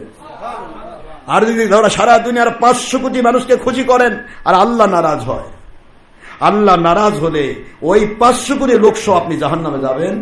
আমার আল্লাহ পাক রব্বুল আলামিনের জান্নাতে যাওয়ার সুযোগ আপনার বা আমার হবে না। ঠিক না ভাই? ঠিক বলো। এটা হলো আল্লাহর খুশি। এই জন্য বলা হয়েছে লা তুআতাল মাখলুকি লিমাসিয়াতিল খালিক। পৃথিবীতে কোনো মানুষকে খুশি করতে গিয়ে, কোনো গোষ্ঠীকে খুশি করতে গিয়ে আল্লাহ এবং রাসূলকে না খুশি করা যাবে না। যদি এটা করি, তাহলে সে ব্যক্তি আর আল্লাহওয়ালা থাকবে না, আল্লাহওয়ালা থাকবে না। আল্লাহ বলেন, ওয়া মাইয়াফাল যালিকা ফালাইসা মিনাল্লাহি মিন শাই। যদি এমনটি কেউ করে, আল্লাহকে না খুশি করে, মাখলুককে খুশি করে, দুনিয়ার মানুষকে খুশি করে, আমি আল্লাহ বলছি আমার কাছে ওই বান্দার কোনো পাওনা থাকবে না। নাউজুবিল্লাহ বলবেন না জোরে? আমি আল্লাহ থেকে সে সরে গেল, আমি আল্লাহ তাকে দেখবো কিয়ামতের দিন। দুনিয়াতে তো যেটুকুই পা অভিসম্পাতের মধ্য দিয়ে পাবে মেলা, লাখ লাখ টাকার মালিক, কোটি কোটি টাকার মালিক, কিন্তু অন্তর থেকে আমি শান্তি বের করে দেব। নাউজুবিল্লাহ বলবেন না জোরে? সে অনেকগুলি সন্তানের মালিক, 10টা সন্তানের মালিক, কিন্তু সন্তানদেরকে এমন ভাবে আমি তার বিরুদ্ধে দেব যে ওই সন্তানগুলি তাকে কাঁদাবে। সে সন্তানদের শান্তি পাবে না, তার অর্থতে শান্তি পাবে না, তার জমিদারিতে শান্তি পাবে না, তাকে ভিতরে শুধু খোঁচাবে, কারণ সে আমি আল্লাহর বিরুদ্ধে চলে গেছে। নাউজুবিল্লাহ বলবেন না? আর আল্লাহর পক্ষে থেকে 10টা টাকা যদি কেউ কামাই করে, ওই 10 টাকা নিয়ে সে আরামে ঘুমায়, তার অন্তর শান্তিতে ভরে থাকে। এই জন্য আসেন আমরা আল্লাহমুখী হই, আল্লাহর হাবিবমুখী হই, কোরআন সুন্নাহমুখী হই। এক কথা আল্লাহ বলেছেন, ইয়া আইয়ুহাল্লাযীনা আমানু আতিউল্লাহ ওয়া আতিউর রাসূল ওয়া উলিল আমরি মিনকুম। হে মুমিন, মুমিন যদি দাবি করো, তাহলে আমি আল্লাহকে মানতে হবে। তাওহীদ, তাওহীদ মানার দাবি যখনই কেউ করবে, আমার রাসূলকে মানে রিসালাত মানা তার জন্য ফরজ হয়ে যাবে। রিসালাত মানার দাবি যখনই কেউ করবে, আমার রাসূলকে ভালোবেসে মাননেওয়ালা বেলায়েতের ওলিদেরকে মানা তার জন্য আমি আল্লাহ ফরজ করে দিলাম। জোরে বলুন সুবহানাল্লাহ। সূরা নিসা 59 নম্বর আয়াত ডাইরেক্ট কোরআনের বাণী। 4 নম্বর সূরা 5 নম্বর পারার মধ্যে আইন আল্লাহ আইন করলেন, তাওহীদ মানতে হবে, রিসালাত মানতে হবে, বেলায়েতের ওলি মানতে হবে। আর আপনি বলে বেড়াচ্ছেন পীর কিসের ভণ্ড, এলা সব ভণ্ড। তার মানে কি? আপনার ভেতরে শুধু আপনার কোম্পানির ইসলাম আছে, আপনার ভিতরে আল্লাহ এবং নবীর ইসলাম নাই। আল্লাহ এবং নবীর ইসলাম ভেঙ্গে কাজ করা হবে, আল্লাহর নামে টাকা খাবে, আল্লাহর নামে সব করবে, কিন্তু আল্লাহ এবং রাসূলকে মানার মতো মানতে পারবে না। এটাই হলো অভিসম্পাত। আল্লাহ আমাদেরকে সেই ইবলিসি অভিসম্পাত থেকে রক্ষা করুন, আমিন। আমি আপনাদেরকে আর কষ্ট দিতে চাই না। ইসলামকে ইসলামের ধারায় দেখবো, ইসলাম চেঞ্জ হবে না বাবা। 1 ঘন্টা আগের দলিল, 1 ঘন্টা পরের দলিল। আপনি কিয়ামত পর্যন্ত আমাকে টাইম দিলাম, আপনি 1 ঘন্টা আগে যেই দলিলের ভিতরে গদ লেখা আছে, আমি বা আমার কোন ওয়ারিস কখনো দাবি করিতে পারিবে না, কইলে সর্ব আদালত অগ্রাহ্য হইবে, এই কথা যে দলিলে লেখা আছে, ওটা 1 ঘন্টা আগে যদি 5 লাখ টাকা দিয়ে কেনা হয়, আর 1 ঘন্টা পরে ওই একই দলিল যদি 100 কোটি টাকার দলিল হয়, 100 কোটি টাকার দলিল বাতিল হবে, 5 লাখ টাকার দলিল আসল হবে। এটাই ইসলাম। আজ দলিলে ঘোরে, এটা দলিল ওটা দলিল, কি কি দলিল আছে? মাত্র 40 বছর আগেকার ইসলাম আপনার ভিতরে নেই। আমরা সাধারণ মানুষের ভুল হচ্ছে, কিন্তু আমরা মৌলভী মুন্সি পীর মাশায়েখ দাবি করে কেন ভুল করব? আমাদেরকে দায়িত্ব ছিল সত্য ইসলাম নিজে বোঝা, অন্যকে বোঝানোর চেষ্টা করা। ভুল হচ্ছে ক্ষমা চাইবো, তওবা করব, এটাই তো মুমিনের চিন্তা। মুমিনের চিন্তা হবে প্রতিটা মুহূর্ত জানটা বের হয়ে যাবে। আমি এখানে আছি, কেউ যদি আগুনেও ফেলায়, আগুন যদি আমার বাবা ইব্রাহিম আলাইহিস সালামের জন্য আল্লাহ পাক এয়ার কুল আর এয়ার কন্ডিশন করে দিতে পারেন, নয় গরম নয় ঠান্ডা জান্নাতের বাগান বানাই দিতে পারেন, ওই মালিকের গোলাম আমি। পৃথিবীর কে আমাকে আগুনে ফেলবে, ফেলুক না, আমি মালিককে ভালোবাসবো, আগুনে পড়বো, কিন্তু আমি তোমার 2 নম্বরের পক্ষ নিব না। এটাই হবে মুমিনের টার্গেট।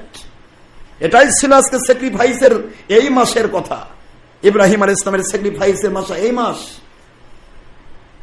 এই মাসে ইব্রাহিম আলাইহিস সালাম আপনার আমার পিতা, মিল্লাত আবিকুম ইব্রাহিম হুয়া সাম্মাকুমুল মুসলিমিন, আপনার আমার পিতা আব্বা ইব্রাহিম আলাইহিস সালামের পরীক্ষার মাস ছিল এই পবিত্র জিলহজ মাস। সুবহানাল্লাহ।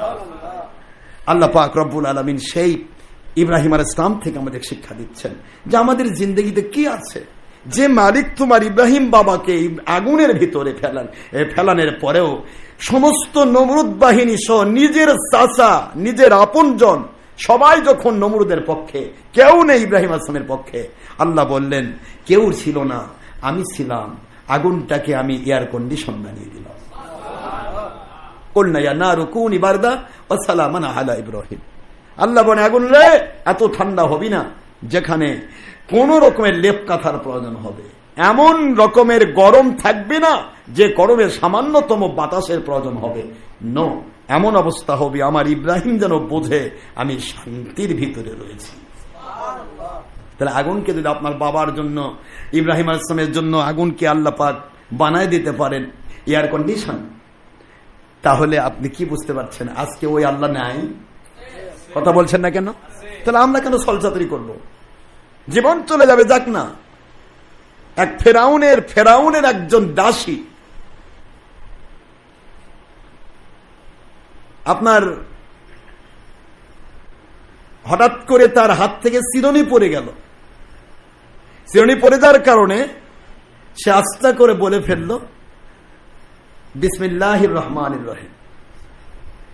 ফেরাউনের দাসীর এই বিসমিল্লাহ পড়াকে কেন্দ্র করে ফেরাউন তাকে, ওই দাসীটাকে, ফেরাউনের স্ত্রীর দাসী ছিল, এই দাসীটাকে জ্বলন্ত আগুনের উপরে জ্বলন্ত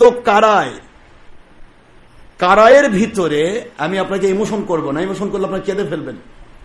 কারায়ের ভিতরে তেল দিয়ে, তেলকে টকবগা গরম করে দাসীর কাছে ছিল, ওই দাসীটার কাছে ছিল একটা নাদুস চেহারার কেবল সদ্যজাত সন্তান।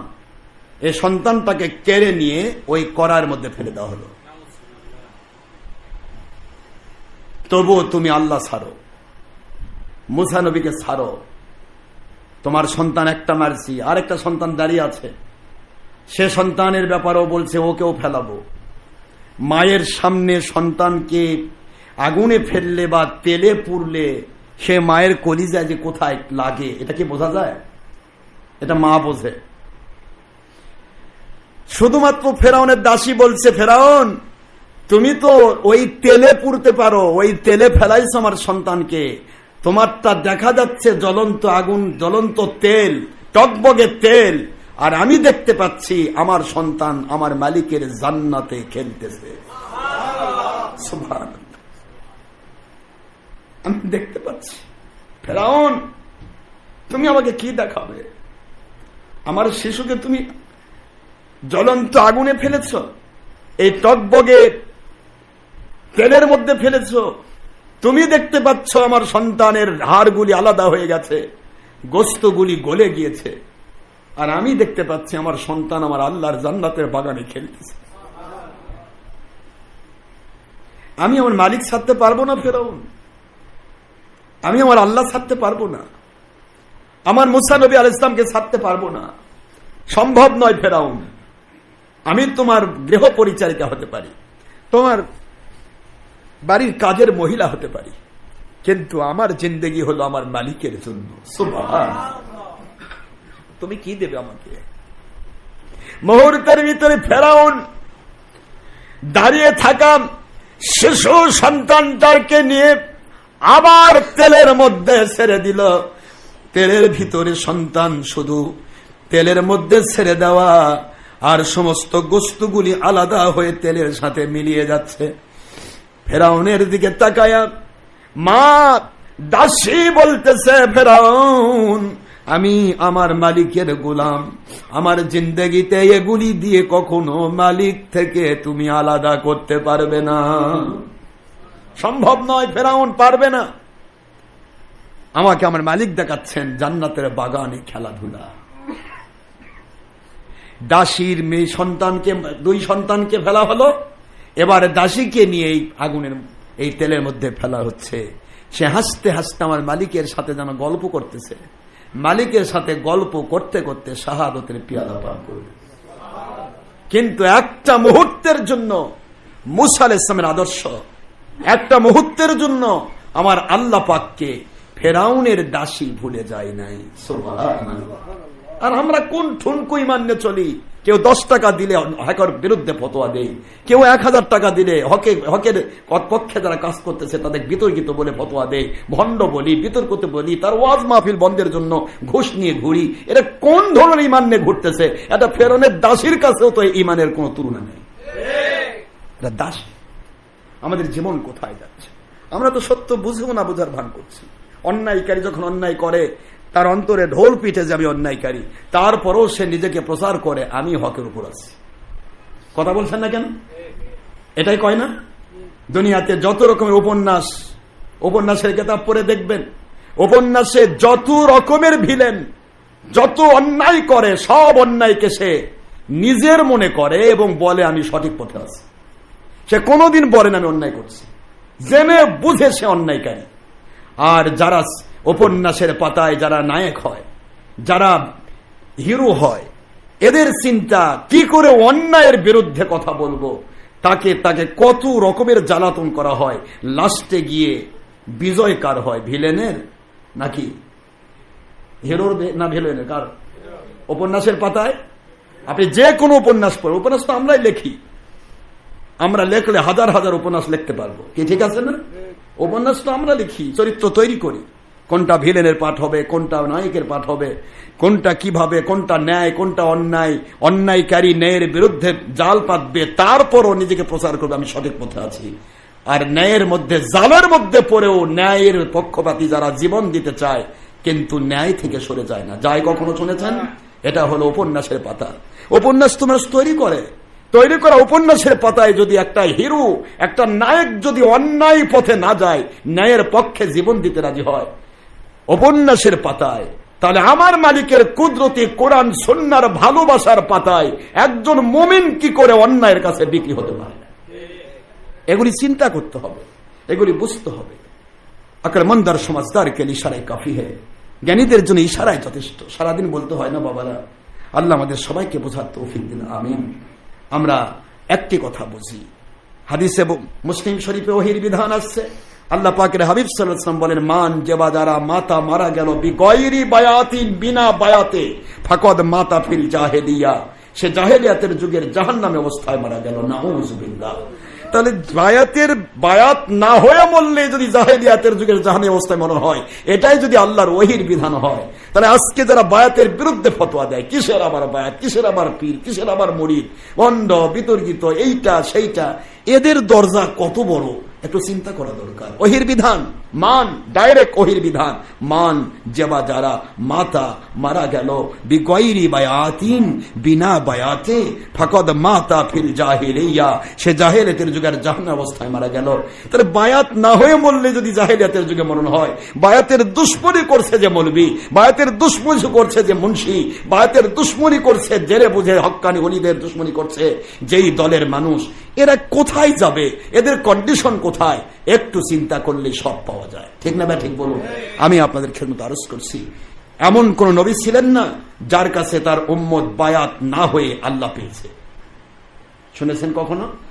যে কোন নবী নাজিল হয়েছে, সরাসরি বলতে হয়েছে, নবী গো আমি আপনার কাছে বায়াত হয়ে গেলাম। সুবহানাল্লাহ। নবীর কাছে বায়াত মানে আল্লাহ পাক বলেন আমার নবী ওহী দ্বারা নিয়ন্ত্রিত, সে আমার কাছে বায়াত হয়ে গেল। সুবহানাল্লাহ। ইন্নাল্লাযীনা ইউবাইউনাকা ইন্নামা ইউবাইউনাল্লাহ ইয়াদুল্লাহি ফাওকা আইদিহিম, সূরা ফাত 26 নম্বর পারা 38 নম্বর সূরা আয়াত 10। আল্লাহ পাক বলে দিলেন আমি আল্লাহ বলে দিচ্ছি, শোনো, যারা আমার নবীজির হাত মোবারকে বায়াত হলো, এই বায়াতটা নবীর হাতে নয়, যেই মাত্র মানুষের হাতগুলি নবী পর্যন্ত পৌঁছালো, ওই হাতে বায়াত হওয়ার সাথে সাথে আমি আল্লাহর কাছে বায়াত হয়ে গেল। ডাইরেক্ট কোরআনের ইবারত, ইন্নামা ইউবাইউনাল্লাহ। আমার নবী পর্যন্ত যে বেলায়েতের ওলিদের হাতের মধ্য দিয়ে বায়াতের কন্ডিশনে নবী পর্যন্ত পৌঁছলো, নবীজির হাত মোবারকে যাদের বায়াতের হাত মিলে গেল, ওই হাতের উপর আমি ফাঁকা রাখবো না। ইয়াদুল্লাহি ফাওকা আইদিহিম, আমি আল্লাহর কুদরতি হাত তাদের উপরে রেখে দিলাম। তার জীবনের গুনাহ মাফ করব। ইউবাদদিলুল্লাহু সাইয়্যাতিহিম হাসানাত, সূরা ফুরকান 70 নম্বর আয়াত খুললে পাবেন। তাদের ওই বায়াত হওয়ার সাথে সাথে ওর জিন্দেগির গুনাহ মাফ করে গুনার জায়গা আমি নেকি দিয়ে পরিবর্তন করে দেব। এত কথা বায়াত নিয়ে থাকার পরেও আজকে যারা ইচ্ছা করে বায়াতের বিরোধী, এরা ভালো করেই জানে শয়তান নিজে কখনো তওবা করে না, কাউকে করতে দেয় না, গুনার মধ্যে ডুবে রাখে। কারণ কোনো মানুষ যদি তওবা করে তার গুনাহ মাফ হয়ে যায়, শয়তানের লস হয়ে যাবে। কারণ 50 বছর ধরে গুনাহ করাইছে, তওবা করে গুনাহ মাফ হয়, শয়তানের লাভ না লস? তো শয়তানকে লস করতে চায়। এই জন্য শয়তান যাদের মাথায় ভর করে থাকে, এরাই বায়াত এবং তওবার বিরোধী। এদের বায়াত করতে দিবে না, তওবা করতে দিবে না। তওবা করলো, বায়াত হলো যখনই, তখন ভাবলো হায় হায় এই লোকটা না শেষ হয়ে গেল, ও তো আর কোনোদিন আমার দিকে আসবে না। কথা বলছেন না কেন জোরে? আল্লাহমুখী যখন কেউ হয় তখন কি আর কারো মুখী যাবে? কেউ যাবে না। সে আসল মহব্বত পেয়ে গেছে। আশিক যখন মাসুকের সাথে মিলে যায় তখন আর পৃথিবীর কোনো দিকে তার নজর থাকে না। কথা বলছেন না কেন জোরে? মালিকের মহব্বত যখন বান্দার সাথে মিলে যায়, ওলির মহব্বত যখন কোনো বান্দার সাথে মিলে যায়, কোন নবীর মহব্বত, আখি নবীর মহব্বত যদি কোনো বান্দার সাথে মিলে যায়, ওর আর কোনো দিকে তাকাবার সময় থাকে না। সুবহানাল্লাহ বলবেন না জোরে? এই ভয়টাই বর্তমান সময় বাতিল ফেরকার। এই জন্যই তারা কথায় কথায় বলে পীরের কাছে যাওয়া যাবে না, এর কাছে যাওয়া যাবে না, ওই ভণ্ড, ওই বিতর্কিত। কারণ ওই ভণ্ডের কাছে গিয়ে নবী রাসূলকে যখন বাতিলেরা ভণ্ড বলতো, নবীদের কাছে যখন দেখতে যেত, তওবা করে বায়াত হয়ে ফিরে আসতো, আর এরা পাগল হয়ে ফতল দিত, হায় রে এমন নবী বারে, নবী তো ভণ্ড দাবিদারি, তার মধ্যে আবার জাদু করো, এমন জাদু করে যায় আর তাই ফিরে না। কথা বল না কেন জোরে? নাউজুবিল্লাহ। এটা ছিল সেই সময়ের কথা। নবী রাসূলের মত অনুসারে যারা চলবে কিয়ামত পর্যন্ত, সেই অলিদেরকেও সেই সভ্যতার নামে বর্বরতার মানুষগুলিও ওইভাবে অন্যায়কারীরা ফতোয়া দিবে, হাইরি এর কাছে গেলে তো আমার চরিত্র ফাঁস হয়ে যাবে, কাজে এর কাছে যাওয়া যাবে না, এই আটকে ধরতে চাইবে। যেই মাত্র কেউ গেল, সে আর ফিরল না, সে তাওবা করে বায়াত হয়ে ফিরে আসলো, তখন সে ফতোয়া দেয় জাদুকর বারে, জাদুকর যায় তাই আর ফিরে না। কথা বলছেন না কেন তোরে? একই কন্ডিশন। নবুয়তের দরজা বন্ধ, বেলায়েতের দরজা কিয়ামত পর্যন্ত থাকবে। নবুয়ত আখেরি নবীদের শেষ হয়ে গেছে। এই জন্য কিয়ামত পর্যন্ত বেলায়েতের ওলিদেরকে নবুয়তের নবীদের বিরুদ্ধে যেমন কাফেররা ভণ্ড, বিতর্কিত এটা সেটা ফতোয়া দিত, জাদুকর, এই যুগেও নবীর সাথে সম্পৃক্ত ওলিদেরকেও সেই আবু জাহেল মার্কা লোকগুলি ভণ্ড, বিতর্কিত, অমুক তমুক বলে আবু জাহেলের সিস্টেম রক্ষা করে যাবে। আর নবী রাসূল সাল্লাল্লাহু আলাইহি ওয়াসাল্লামকে মেনেছিল সেই যুগের ভালো ভালো মানুষগুলো, আবু বকর, ওমর, ওসমান, আলী রাদিয়াল্লাহু আনহুম। কিয়ামত পর্যন্ত হক্কানি ওলিদেরকে ওই যুগের, ওই এলাকার, ওই গ্রামের, ওই থানার, ওই জেলার, ওই শহরের, ওই দেশের ওই মানুষগুলি ওলির দিকে দৌড়াবে, হকের দিকে দৌড়াবে, যে মানুষগুলি আল্লাহ পাকের নবীর সাহাবায়ে কেরামের সুন্নাহর ভিত্তিতে চলে। জোরে বলুন সুবহানাল্লাহ। সাহাবায়ে কেরাম যেমন নবীকে পেয়েছিল, যুগ যুগ ধরে সেই রকম মনের মানুষেরা ওলিয়া পাবে। সাহাবায়ে কেরামের দুশমন যেমন কাফের বাতিলেরা ছিল, বিষয়বাহী নবীর পিছে নামাজ পড়ে নবীর মহব্বত করতে পারে নাই, কিয়ামত পর্যন্ত নামাজই থাকবে কিন্তু পীর ওলিয়া মানতে পারবে না। কারণ ওর কপালে তো ঠাটা পড়েছে, কারণ ওর কপালটা তো ইবলিস শয়তান দখল করেছে। ঠিক না বা ঠিক বলুন? এই জন্য তারা দুশমনি করে যাবে। মন খারাপ করার কিচ্ছু নেই। মাইয়াহদিল্লাহু ফাহুয়াল মুহতাদি ওয়া মান ইউদলিল ফালান তাজিদা লাহু ওয়ালিয়াম মুরশিদা। যে ব্যক্তি আমি আল্লাহ হেদায়েত দিতে চাই ওদেরকে আমি হেদায়েতের ওলি পর্যন্ত পৌঁছাই। যাদেরকে হেদায়েত প্রাপ্ত হবে না, পথভ্রষ্ট গোমরা যারা হবে, ফালান তাজিদা লাহু ওলিয়াম মুরশিদা, তাদের জন্য কখনো হক্কানি ওলি মুর্শিদ খুঁজে পাওয়া সম্ভব হবে না। নাউজুবিল্লাহ বলবেন না? এই জন্য সূরাতুল আরাফ, সূরাতুল কাহাফের 17 নম্বর আয়াতে কারিমাতে পাইলাম যে আল্লাহ যাদেরকে হেদায়েত দিতে চান তাদেরকে নবী রাসূলের কাছে পাঠান, তাদেরকে নবী রাসূলের অনুসারী হক্কানি ওলিদের কাছে পাঠান। আর যারা হেদায়েত প্রাপ্ত হবে না, গোমরা পথভ্রষ্ট ছলচাতুরি বা ধান্দাবাজ, ধর্ম মানার দাবি করবে কিন্তু 2 নম্বরই নিয়ে ভরে থাকবে, এ ধরনের মানুষ কখনো হক্কানি ওলি মুর্শিদ খুঁজে পাওয়া সম্ভব হবে না। কারণ হক্কানি ওলি মুর্শিদের কাছে গেলে তখন ছলচাতুরি নিয়ে থাকা যাবে না, ধান্দাবাজ নিয়ে থাকা যাবে না, ধর্মের নামে অধর্মের কাজ করা যাবে না, ধর্মের নামে ছবি মূর্তি ভিডিও টিভি করা যাবে না, গান বাজনা করা যাবে না, মহিলা পুরুষ বেপর্দা হওয়া যাবে না, ধর্মের নামে কখনোই গাঁজা, হেরোইন, ইয়াবা এমনকি বিড়ি পর্যন্ত খাইবে না, ধর্মের নামে কখনো নামাজ রোজা হজ জাকাত ছাড়তে পারবে না, ধর্মের নামে হিংসা বিদ্বেষ অহংকার লোভ মিথ্যাচার জুলুম বেয়াদবি করবে না। এমন মানুষগুলি হক্কানি ওলি খুঁজে পাবে। জোরে বলুন সুবহানাল্লাহ। আল্লাহ আমাদের সবাইকে বুঝবার তৌফিক দিন। আমরা ধর্মের নামে অধর্মের কাজ করতে রাজি নই। মানুষের ভুল হতে পারে, আসমান পর্যন্ত ভুল করতে পারে, ভুল হতে পারে, কিন্তু ভুলকে ভুল জেনেও যখন ভুলটাকে আসল বলে চালায়, এটার নাম হলো গাদ্দার, এটার নাম হলো দাজ্জাল। দাজ্জাল জেনে বুঝে ভুলকে আসল বলবে, জেনে বুঝে ডান হাতে বলবে যে জান্নাত, বাম হাতে বলবে জাহান্নাম। দাজ্জাল জানে যে আমারটাই যেটা জান্নাত দেখাচ্ছি এটাই জাহান্নাম, আর যেটা জাহান্নাম দেখাচ্ছি এটাই জান্নাত। ও জেনে বুঝে তা করবে, এই জন্য নাম দাজ্জাল। এর নাম কি বলেন তো? দাজ্জাল। যে জেনে বুঝে সত্যকে মিথ্যা বলবে, মিথ্যাকে সত্য বলবে, ভণ্ডামিকে হক্কানি বলবে, হক্কানিকে ভণ্ডামি বলবে, এটাই হলো দাজ্জাল। এর নাম কি বলেন তো? দাজ্জাল। আল্লাহ আমাদের বোঝার তৌফিক দিন। সমস্ত দাজ্জালে কাজ্জাব থেকে, বাতিল 72 ফেরকা থেকে আমাদেরকে মুক্ত রেখে, সমস্ত বাতিল 72 সহ, সমস্ত কাফের মুশরিক বেদিন বদ্দিন সহ সবাইকে আল্লাহ পাক হেদায়েতের আলো দিয়ে তাদেরকে নূরান্বিত করুক। তখন তারা হবে আমার মাথার তাজ। কি বলেন না, কি হবে? মাথার তাজ। আমরা কারো বিরোধী নই, কারো সে নিজেকে বড় মনে করার সুযোগ নেই। আমরা শুধু সত্যের দাওয়াত দিচ্ছি মানুষকে সংশোধন করার জন্য। সংশোধন হলে আলহামদুলিল্লাহ, না হলে ফিসাবিলিল্লাহ। দাওয়াত দিতে পেরেছি, এটাই আমার মালিকের কাছে আমার পাওয়া। ঠিক না? ঠিক বলুন।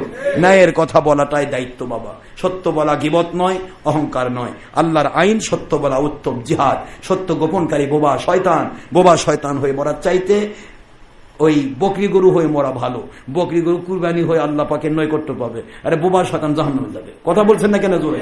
এই জন্য আমরা বোবা শয়তান হয়ে মরতে পারবো না। সত্য বলতে হবে সংশোধনের জন্য, কাউকে ছোট করার জন্য নয়। সব মানুষের সংশোধন হোক, আল্লাহ তাকে জান্নাত দেবে, আমরা তাকে মাথার তাজ বলবো। যে ব্যক্তি সংশোধন হতে চায় না, আমরা বলতেই থাকবো। কথা ঠিক না? ঠিক বলুন। বলতে তো এটা দায়িত্ব দেওয়া হয়েছে, আমাদের জুলুম করার দায়িত্ব দেওয়া হয়নি।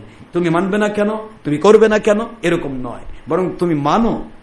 আল্লাহ বলেন যখনই তুমি আমি আল্লাহমুখী হবে, যখনই আমি আল্লাহ তোমাকে সকল সাফল্যের দরজা খুলে দেব।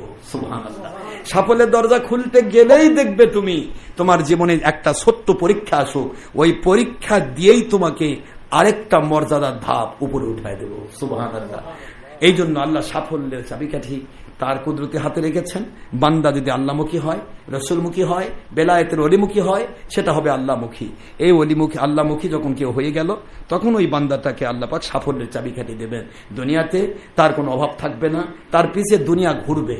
সে দুনিয়ার যত ছায়ার দিকে দৌড়াইছে, ওই ছায়ারূপী দুনিয়ার সমস্ত সম্পদ, যে মেয়েকে বিয়ে করতে চাইলো, মেয়ের বাবা মা আপনজন, দুনিয়াতে যে সম্পদ চেয়েছে, ইজ্জত চেয়েছে, সম্মান চেয়েছে, তার পিছে দৌড়াবে। আলহামদুলিল্লাহ বলেন।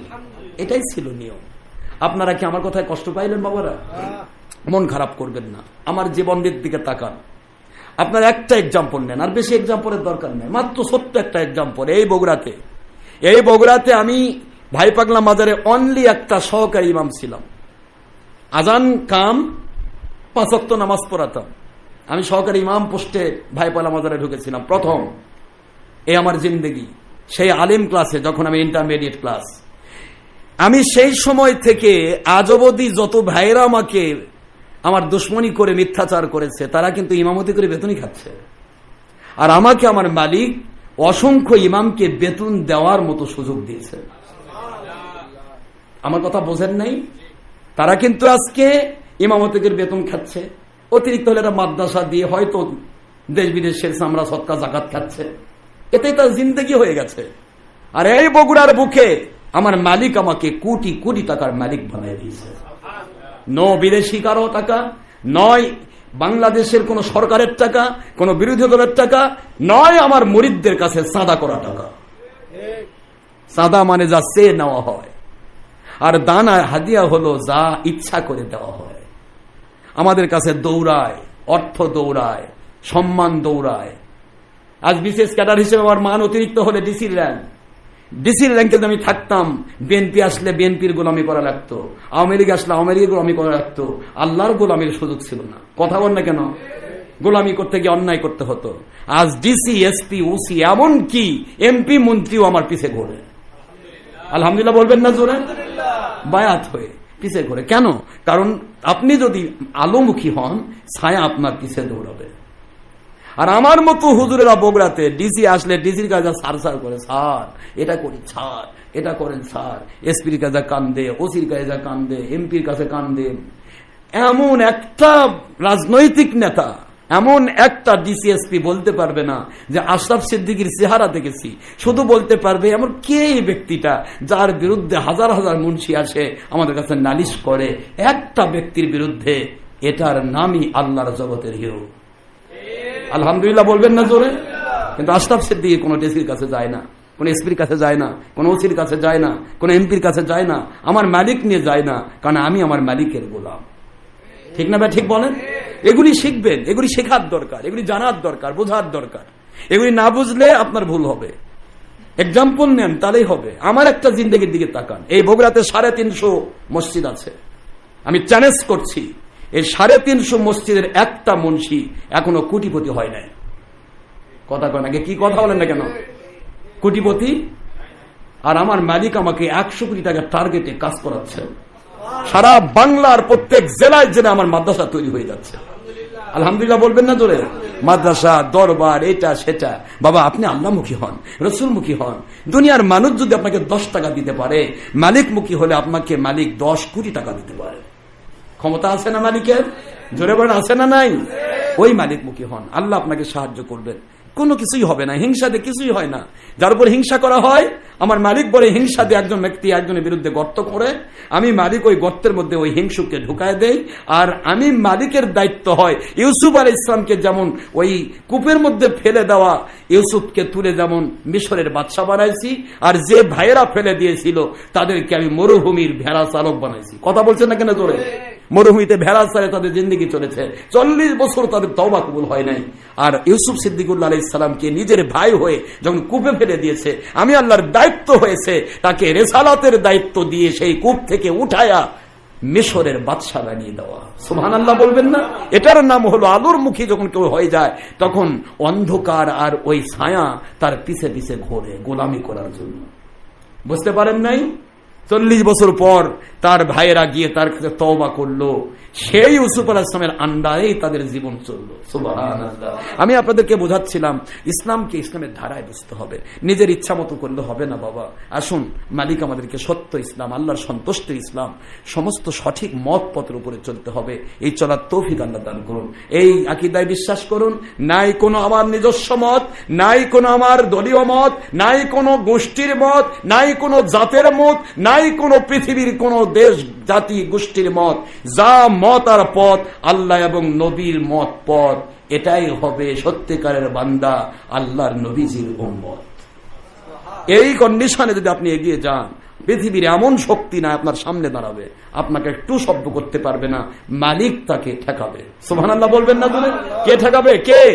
মালিক ঠেকাবে। আমরা দুর্বল মালিকের গোলাম নই বাবারা, এমন মালিকের গোলাম যে কোন শব্দ দিয়ে রাতকে দিন করে, দিনকে রাত করে, মৃতকে জিন্দা করে, জিন্দাকে মৃত করে, যে কোন শব্দ দিয়ে যে মালিক আগুনকে জান্নাতের বাগান বানায়, আর কোন শব্দ দিয়ে ইউসুফ সিদ্দিকুল্লাহকে কূপ থেকে উঠায়া বাদশা বানাই দেয়, সেই মালিকের গোলাম আমরা। ওই মালিকের গোলামি করতে হবে। আর ওই মালিক আদেশ করেছেন আমার রসুল মানো, রসুলের গোলামি। ওই মালিক আদেশ করেছেন আমার বেলায়েতের ওলি মানো, অলির গোলামি। এই গোলামিটা আল্লাহর হুকুম, যার কারণে আল্লাহর গোলামি। যারা বলুন সুবহানাল্লাহ। বুঝের ভুল, বুঝ যখন আমরা পাবো তখনই আমরা আল্লাহওয়ালা হব। যখন বুঝ পাবো না তখন আমরা নির্বোধ হব। নির্বোধদের কোনো ইসলাম নাই, নির্বোধদের কোনো ইসলাম নাই। আল্লাহ আবার বলেছেন, ইন কুনতুম তা'লামুন, যদি তোমরা বোঝো, যদি তোমরা বোঝো, যদি তোমরা বোঝো, তাহলেই তোমরা সঠিক জ্ঞান পাবে, সঠিক রাস্তা পাবে, হেদায়েত পাবে। যারা বলুন সুবহানাল্লাহ। বুঝতে হবে, বুঝতে হবে, জানতে হবে, এরপর আল্লাহ মানার তৌফিক দান করবেন। ওমা আলাইনা ইল্লাল বালাগুল মুবিন। হাদা মা ইনদি মানফাত ওমা ইনদাল্লাহি ওয়া রাসূলি সাল্লাল্লাহু আলাইহি ওয়াসাল্লাম। বাক সুবহানাকা আল্লাহুম্মা বিহামদিকা আশহাদু আল্লা ইলাহা ইল্লা আনতা আস্তাগফিরুকা ওয়া আতুবু ইলাইকা। এখন আমরা দাঁড়ায় নবীকে সালাম দেব। সকাল আমার নবীকে মদিনা মুনাওয়ারায় সালাম দেব। ইয়া নবী সালাম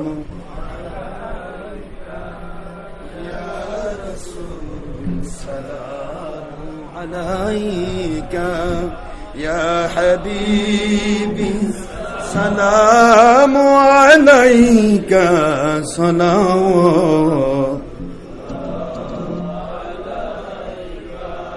নবী জি গো আপনি তো মদিনা হইতে সব কিছুই আল্লাহর দয়ায় হাতের তালুর মতোই অতি সহজে পারেন দেখিতেও শুনিতে।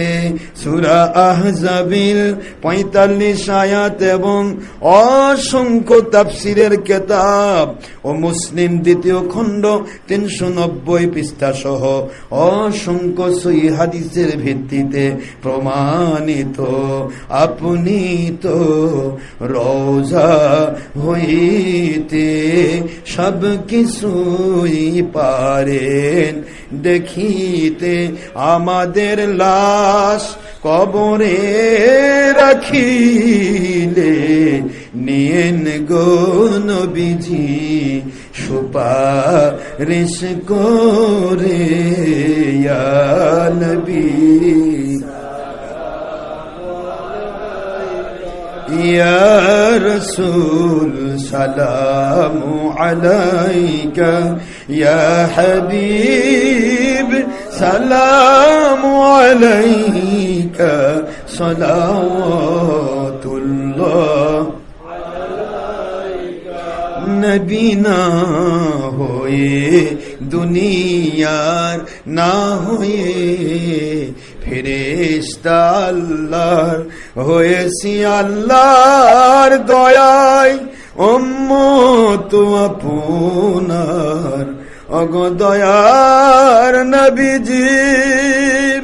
নবী রাসূল আলাইহিমুস সালাম, সাহাবায়ে কেরাম, হক্কানি উলিল আমর, ওলিয়া উলিয়া, আহলে বাইতদের প্রতি দুশমনী ও বেয়াদবি আকীদা সম্পূর্ণ 1000 বছর পূর্বের সঠিক ইসলামী আকীদা, ইমান আমল আকীদার বিরুদ্ধে ফতোয়া দানকারী নতুন নতুন বাতিল ফেরকা না হয়ে আল্লাহর দয়ায় সূরা নিসা 59 নম্বর আয়াতের ভিত্তি, সূরা তাওবা 119 নম্বর আয়াত, সূরা লোকমান 5 নম্বর আয়াত, সূরাতুল মায়েদা 35 নম্বর আয়াত, সূরাতুল কাহফ 17 28 নম্বর আয়াত, সূরাতুল ফাত 10 নম্বর আয়াত সহ সহিহ বুখারী দ্বিতীয় খণ্ড 963 পৃষ্ঠার হাদিসে কুদসি, 6502 নম্বর হাদিসে কুদসি সহ অসংখ্য দলিল প্রমাণের ভিত্তিতে হতে পেরেছি আল্লাহর দয়ায় খাদেম মুরিদ অনুসারী হক্কানি উলিল আমর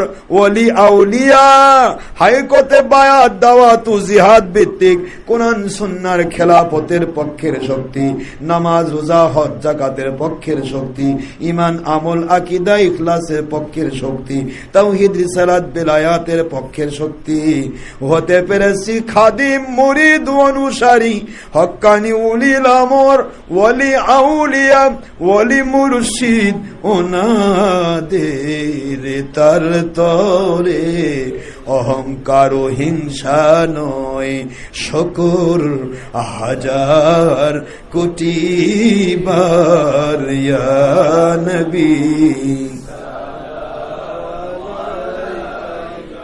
ইয়া রাসূল السلام عليك يا حبيب سلام عليك صلوات الله عليك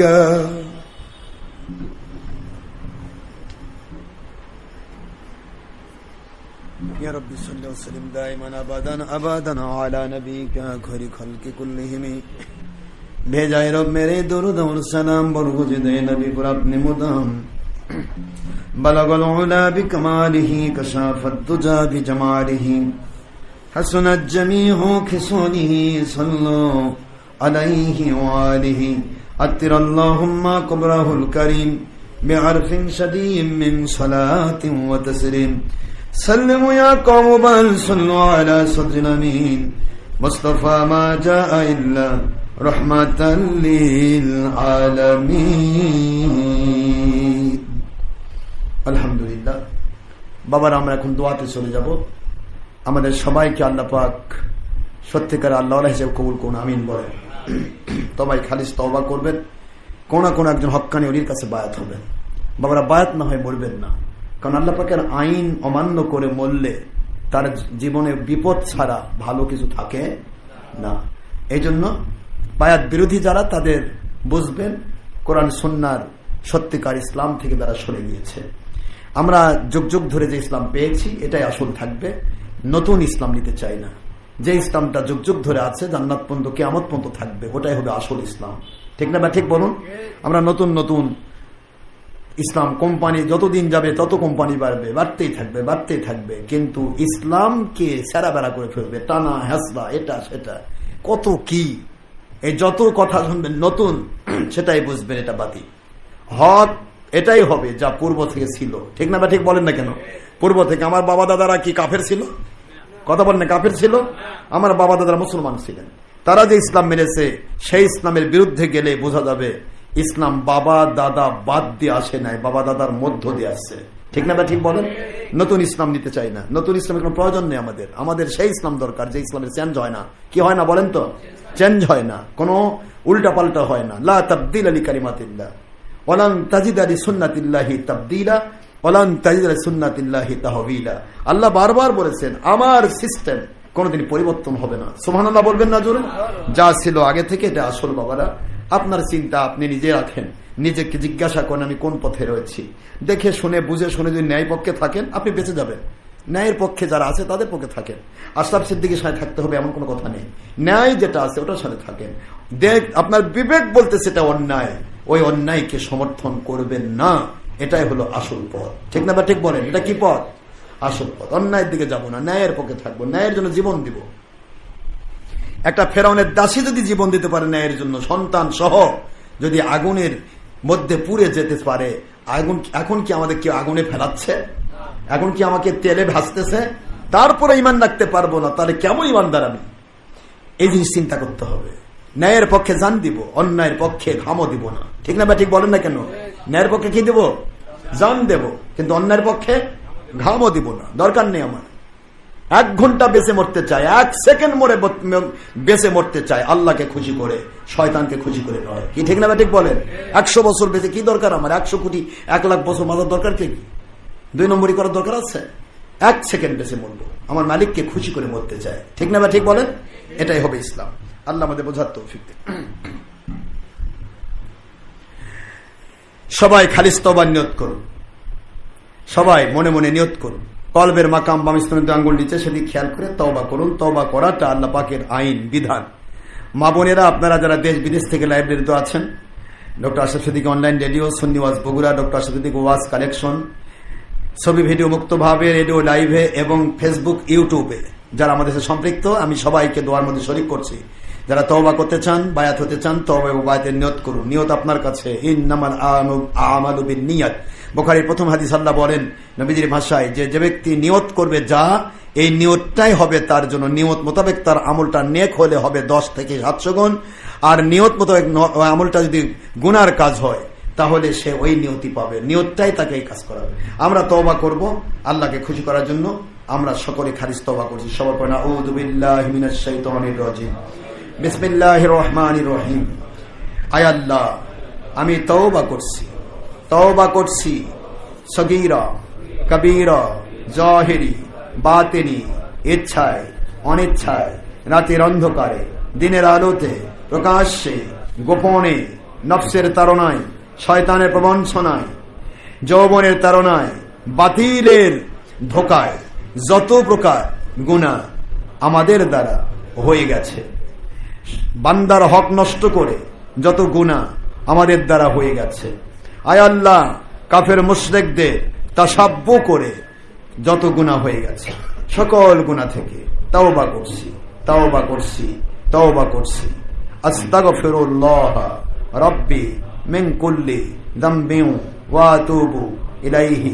আস্তাগফিরুল্লাহ আল্লাযী লা ইলাহা ইল্লা হুয়াল হাইয়ুল কাইয়্যুম ওয়া আতুবু ইলাইহি।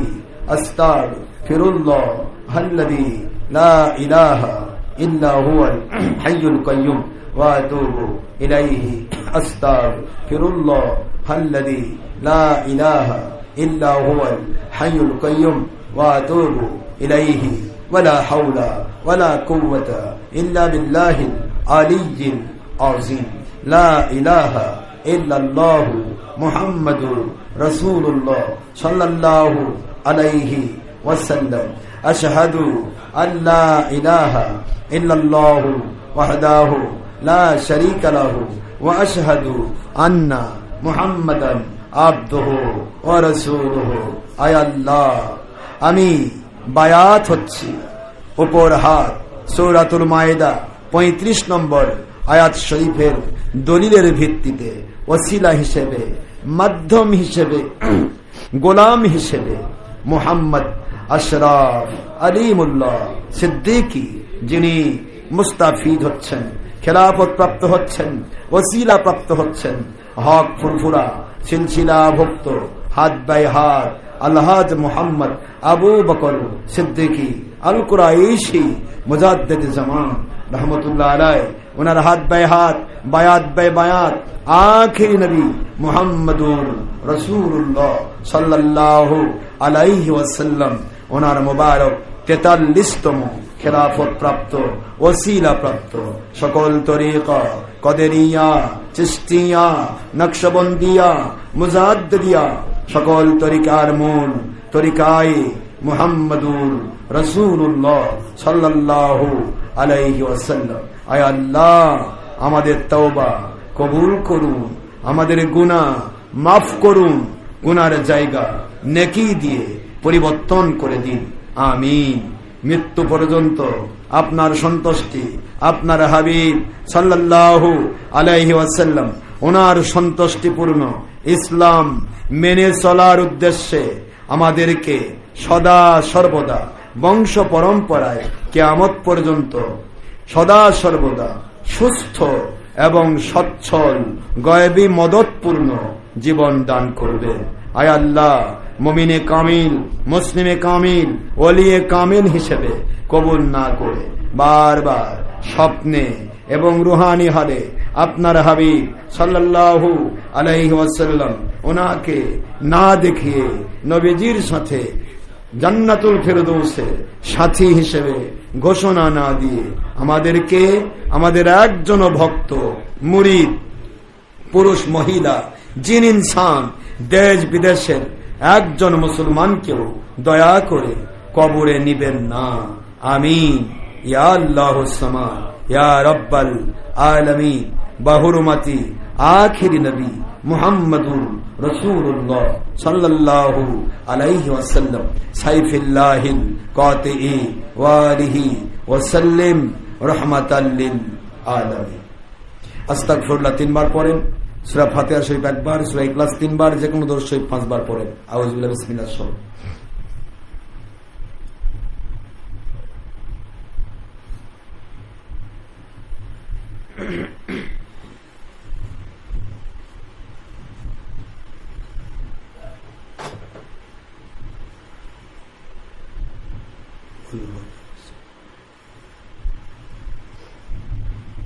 اللهم صل على سيدنا محمد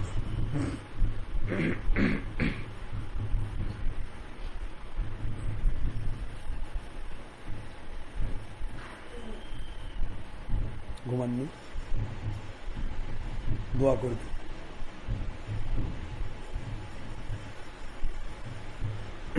اللهم آمين. اللهم صل على سيدنا مولانا محمد وسيلة إليك وآله وسلم. ربنا ظلمنا أنفسنا وإن لم تغفر لنا وترحمنا لنكونن من الخاسرين. رب ارحمهما كما ربياني صغيرا. ربنا آتنا في الدنيا حسنة وفي الآخرة حسنة وقنا عذاب النار. আল্লাহ মেহেরবানি করে আমাদের জীবনের গুনাহ খাতা মাফ করে দিন। জীবন ভর আমরা গুনাহ করেছি আল্লাহ, আপনার আকাশের নিচে জমির উপরে আমাদের সে বড় বড় গুনাহগার মনে হয় আর কাউকে পাওয়া যাবে না। আপনার গফফার নামের খাতিরে নবীজি সাল্লাল্লাহু আলাইহি ওয়াসাল্লামের মুবারক ওসিলায় আমাদের জীবনের সকল গুনাহ খাতাগুলি মাফ করে দিন। গুনার জায়গাগুলো মেহেরবানি করে নেকি দিয়ে পরিবর্তন করে দিন। আল্লাহ, আজকে মোশাররফ সাহেব যে উদ্দেশ্যে আয়োজন করেছেন মিলাদ মাহফিল আয়োজন, আল্লাহ পাক সেই পুরাতন স্মৃতিগুলি মনে পড়ে যায়। প্রতি বাড়ি বাড়ি ঘরে ঘরে সময় সময় মিলাদ হতো, কিয়াম হতো, দোয়া হতো। আজকে সেইটা উঠে দেওয়ানোর পরও আল্লাহ এই সিস্টেমকে নতুন করে বাড়ি বাড়ি চালু করার জন্য মোশাররফ হোসেন আল্লাহ এবং এই বাড়ির মালিক আমার বাবাজি সবাই মিলে যে জান্নাতের বাগান সাজিয়েছেন, এই জান্নাতের বাগান কিয়ামতের দিন মুসিবতের আদালতে আমাদেরকে নবীজির সুপারিশ পেয়ে জান্নাতি হওয়ার ওসিলা হিসেবে কবুল করে নিন। আল্লাহ, তার মেয়ে এবং তার বিবাহের জন্য যার সাথে বাগদত্তা হয়েছে, আল্লাহ পাক সময় মতো আল্লাহ তাদেরকে দয়া করে সত্যিকারের আল্লাহ আপনার কাছে কবুল যোগ্য বান্দাবান্দি দম্পতি হিসেবে কবুল করে নেবেন। আল্লাহ আমাদের সবাইকে হক্কানি সন্তান দেবেন, যে সন্তানগুলি যুগশ্রেষ্ঠ হক্কানি আলেম এবং হক্কানি ওলির মাকাম পেয়ে দুনিয়ার মানুষকে আপনার দেওয়া সঠিক ইসলামের হেদায়েতের বার্তা জারি করবে। এমন ধরনের সন্তান দয়া করে আমাদের সবাইকে দান করবেন। মালিক, মেহেরবানি করে সকল হাদিয়াগুলি লক্ষ কোটি গুণে বাড়িয়ে আপনার হাবিব হুজুর পাক সাল্লাল্লাহু আলাইহি ওয়াসাল্লাম ওনার মুবারক খেদমতে সোনার মদিনায় পৌঁছিয়ে দিন। নবীজির আওলাদ সাহাবায়ে কেরাম আজওয়াজ মুতাহিরা তাবেঈন তাবা তাবেঈন আইম্মা মুস্তাহিদিন চার মাধ্যমে অনুসারীগণ तमाम अंबिया अलैहिस्सलाम औलिया کرام शहीदीन सिद्दीकीन पुरपुरा शरीफ मेदिनीपुर जौनपुर सरसिना कदरिया चिश्तिया नक्शबंदिया मुजाद्दिदिया পিয়ার ডাঙ্গা সহ যত উলিয়া উলিয়া যেখানে যারা শুয়ে আছেন, বাংলার জমিনে শাহজালাল, শাহপরান, শামাকদম, মাহি, সাওয়ার, বলখি, খানজাহান আলী রহমতুল্লাহ আজমাইন সমস্ত হক্কানি উলিয়া উলিয়াদের রূহ মুবারকে হাদিয়া পৌঁছিয়ে দিন। আল্লাহ আমাদের সকলের আপন আপন মা বাবা ভাই বোন আত্মীয় স্বজন পাড়া প্রতিবেশী স্ত্রী পরিবার পরিজন সন্তান সন্ততি আল্লাহ পাক সেই ক্লাস 7 থেকে আজ অবধি ইমামতির বয়সে কত মুসল্লি আমি হারিয়েছি আল্লাহ, কত কত আমার মুরিদ মুতাকিদ ভক্ত হারিয়েছি আল্লাহ। সকল পুরুষ মহিলা যিনি ইনসান দেশ বিদেশে এবং আমাদের সকলের মাতৃকুল পিতৃকুল শ্বশুরকুল শাশুড়িকুল দাদাকুল দাদিকুল নানাকুল নানিকুল যত গ্রামবাসী অরণবাসী থানাবাসী জেলাবাসী দেশবাসী আল্লাহ যারা যেখানে ঈমান নিয়ে দেশ বিদেশে কবরে শুয়ে আছেন সকলের কবর জান্নাতের বাগান বানিয়ে দিন আল্লাহ। যারা হাত তুলেছি কখন মরণ আসবে কেউ জানি না, আপনি মালিক যখন হুকুম করবেন যেতে আমরা রেডি রয়েছি, কিন্তু দয়া করে মরণের দিনে লাঞ্ছিত মরণ দেবেন না, বেঈমানি মরণ দেবেন না। আপনার কুদরত দিয়ে দিলে মুখে তাওহীদুর সালাতের কালিমাতুত তাইয়্যিবা জারি করে দিবেন। আপনার হাবিবের চেহারা মুবারক বারবার স্বপ্নে দেখিয়ে দিবেন। মুমিনে কামিল না বানায়া, মুসলিম কামিল না বানায়া আপনার নবীজির সাথে জান্নাতুল ফেরদৌসের সাথী হিসেবে ঘোষণা না দিয়া আমি এবং আমার একজন ভক্ত মুরিদ পুরুষ মহিলা যিনি ইনসান দেশ বিদেশের একজন মুসলমান কেউ দয়া করে কবরে নিবেন না আমাদের আল্লাহ।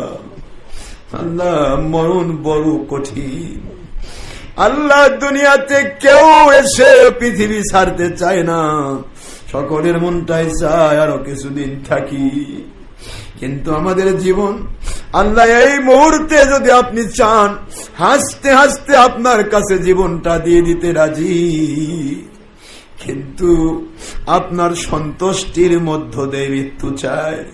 আপনার অসন্তুষ্টির মধ্যে যেন জীবন না যায়, আপনার হাবিব সাল্লাল্লাহু আলাইহি ওয়াসাল্লামের মহব্বত থেকে যেন সরে না যায়।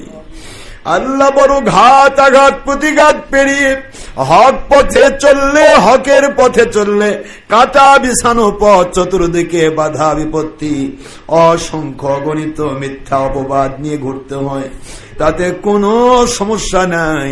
কিন্তু দয়া করে মিথ্যাবাদীদের মিথ্যাকে আল্লাহ আপনি কবর দিয়ে দিবেন, আর সত্যের উপরে সবাইকে মজবুত হওয়ার তৌফিক দান করবে। اللهم صل على سيدنا مولانا محمد وسيلة إليك وآله وسلم। আল্লাহ মুশারফ বাবা, তারাহল পরিবার, সন্তান সন্ততি, আল্লাহ পাক এখানে বাড়িতে যত বাবারা থাকেন, বাড়ির মালিক সহ সপরিবারের সবাইকে আপনি জান্নাতি মানুষ হিসেবে কবুল করুন। আপনাকে, আপনার হাবিবকে মানার মতো মেনে চলার তৌফিক আপনি আমাদের দান করুন। নামাজ, রোজা, হজ, যাকাত, ফরজ, ওয়াজিব, সুন্নত, আল্লাহর সমস্ত ঈমান, আমল, আকীদা, ইখলাসের মধ্যে করবার তৌফিক দিন। আল্লাহুম্মা সাল্লি আলা সাইয়্যিদিনা মাওলানা মুহাম্মাদিন ওয়াসিলাতি ইলাইকা ওয়া আলিহি ওয়া সাল্লিম। সুবহানা রাব্বিকা রাব্বিল ইজ্জাতি আম্মা ইয়াসিফুন ওয়া সালামুন আলাল মুরসালিন আলহামদুলিল্লাহি রাব্বিল আলামিন। আমিন। এই বাড়ি সহ পুরো এলাকায় যত মানুষ, যত কবরস্থানে আছে, এই বাড়িওয়ালা এবং মুশারফ বাবার আপনজন যারা কবরবাসী, তার আহল পরিবার আপনজন যারা কবরবাসী, সকলের কবর আপনি জান্নাতের বাগান বানিয়ে দিন। ছাত্রছাত্রীর মেধা খুলে দিন, আসন প্রেজাল করার তৌফিক দিন, অসুস্থ রোগীদেরকে সুস্থতা দান করুন। আল্লাহ আমার ভাইজান সহ যত আমার মুসলিম ভাইরা, মুসলিম বোনেরা, আমাদের যারা যেখানে আল্লাহ অসুস্থ রোগী অবস্থায় বিভিন্ন কষ্টের মধ্যে আছেন, সবাইকে আপনি পরিপূর্ণ সাফায়ে আজেলা কুদরত থেকে সুস্থতা দান করুন। আল্লাহ সমস্ত বিপদ আপদ মুসিবতকে আপনার নৈকট্য এবং জান্নাত পাওয়ার ওসিলা হিসেবে কবুল করুন। وجعل آخر كلامنا التوحيد والرسالة عند الموت لا إله إلا الله لا إله إلا الله لا إله إلا الله محمد رسول الله সাল্লাল্লাহু আলাইহি ওয়াসাল্লাম। আসসালামু আলাইকুম ওয়া রাহমাতুল্লাহি ওয়া বারাকাতুহু।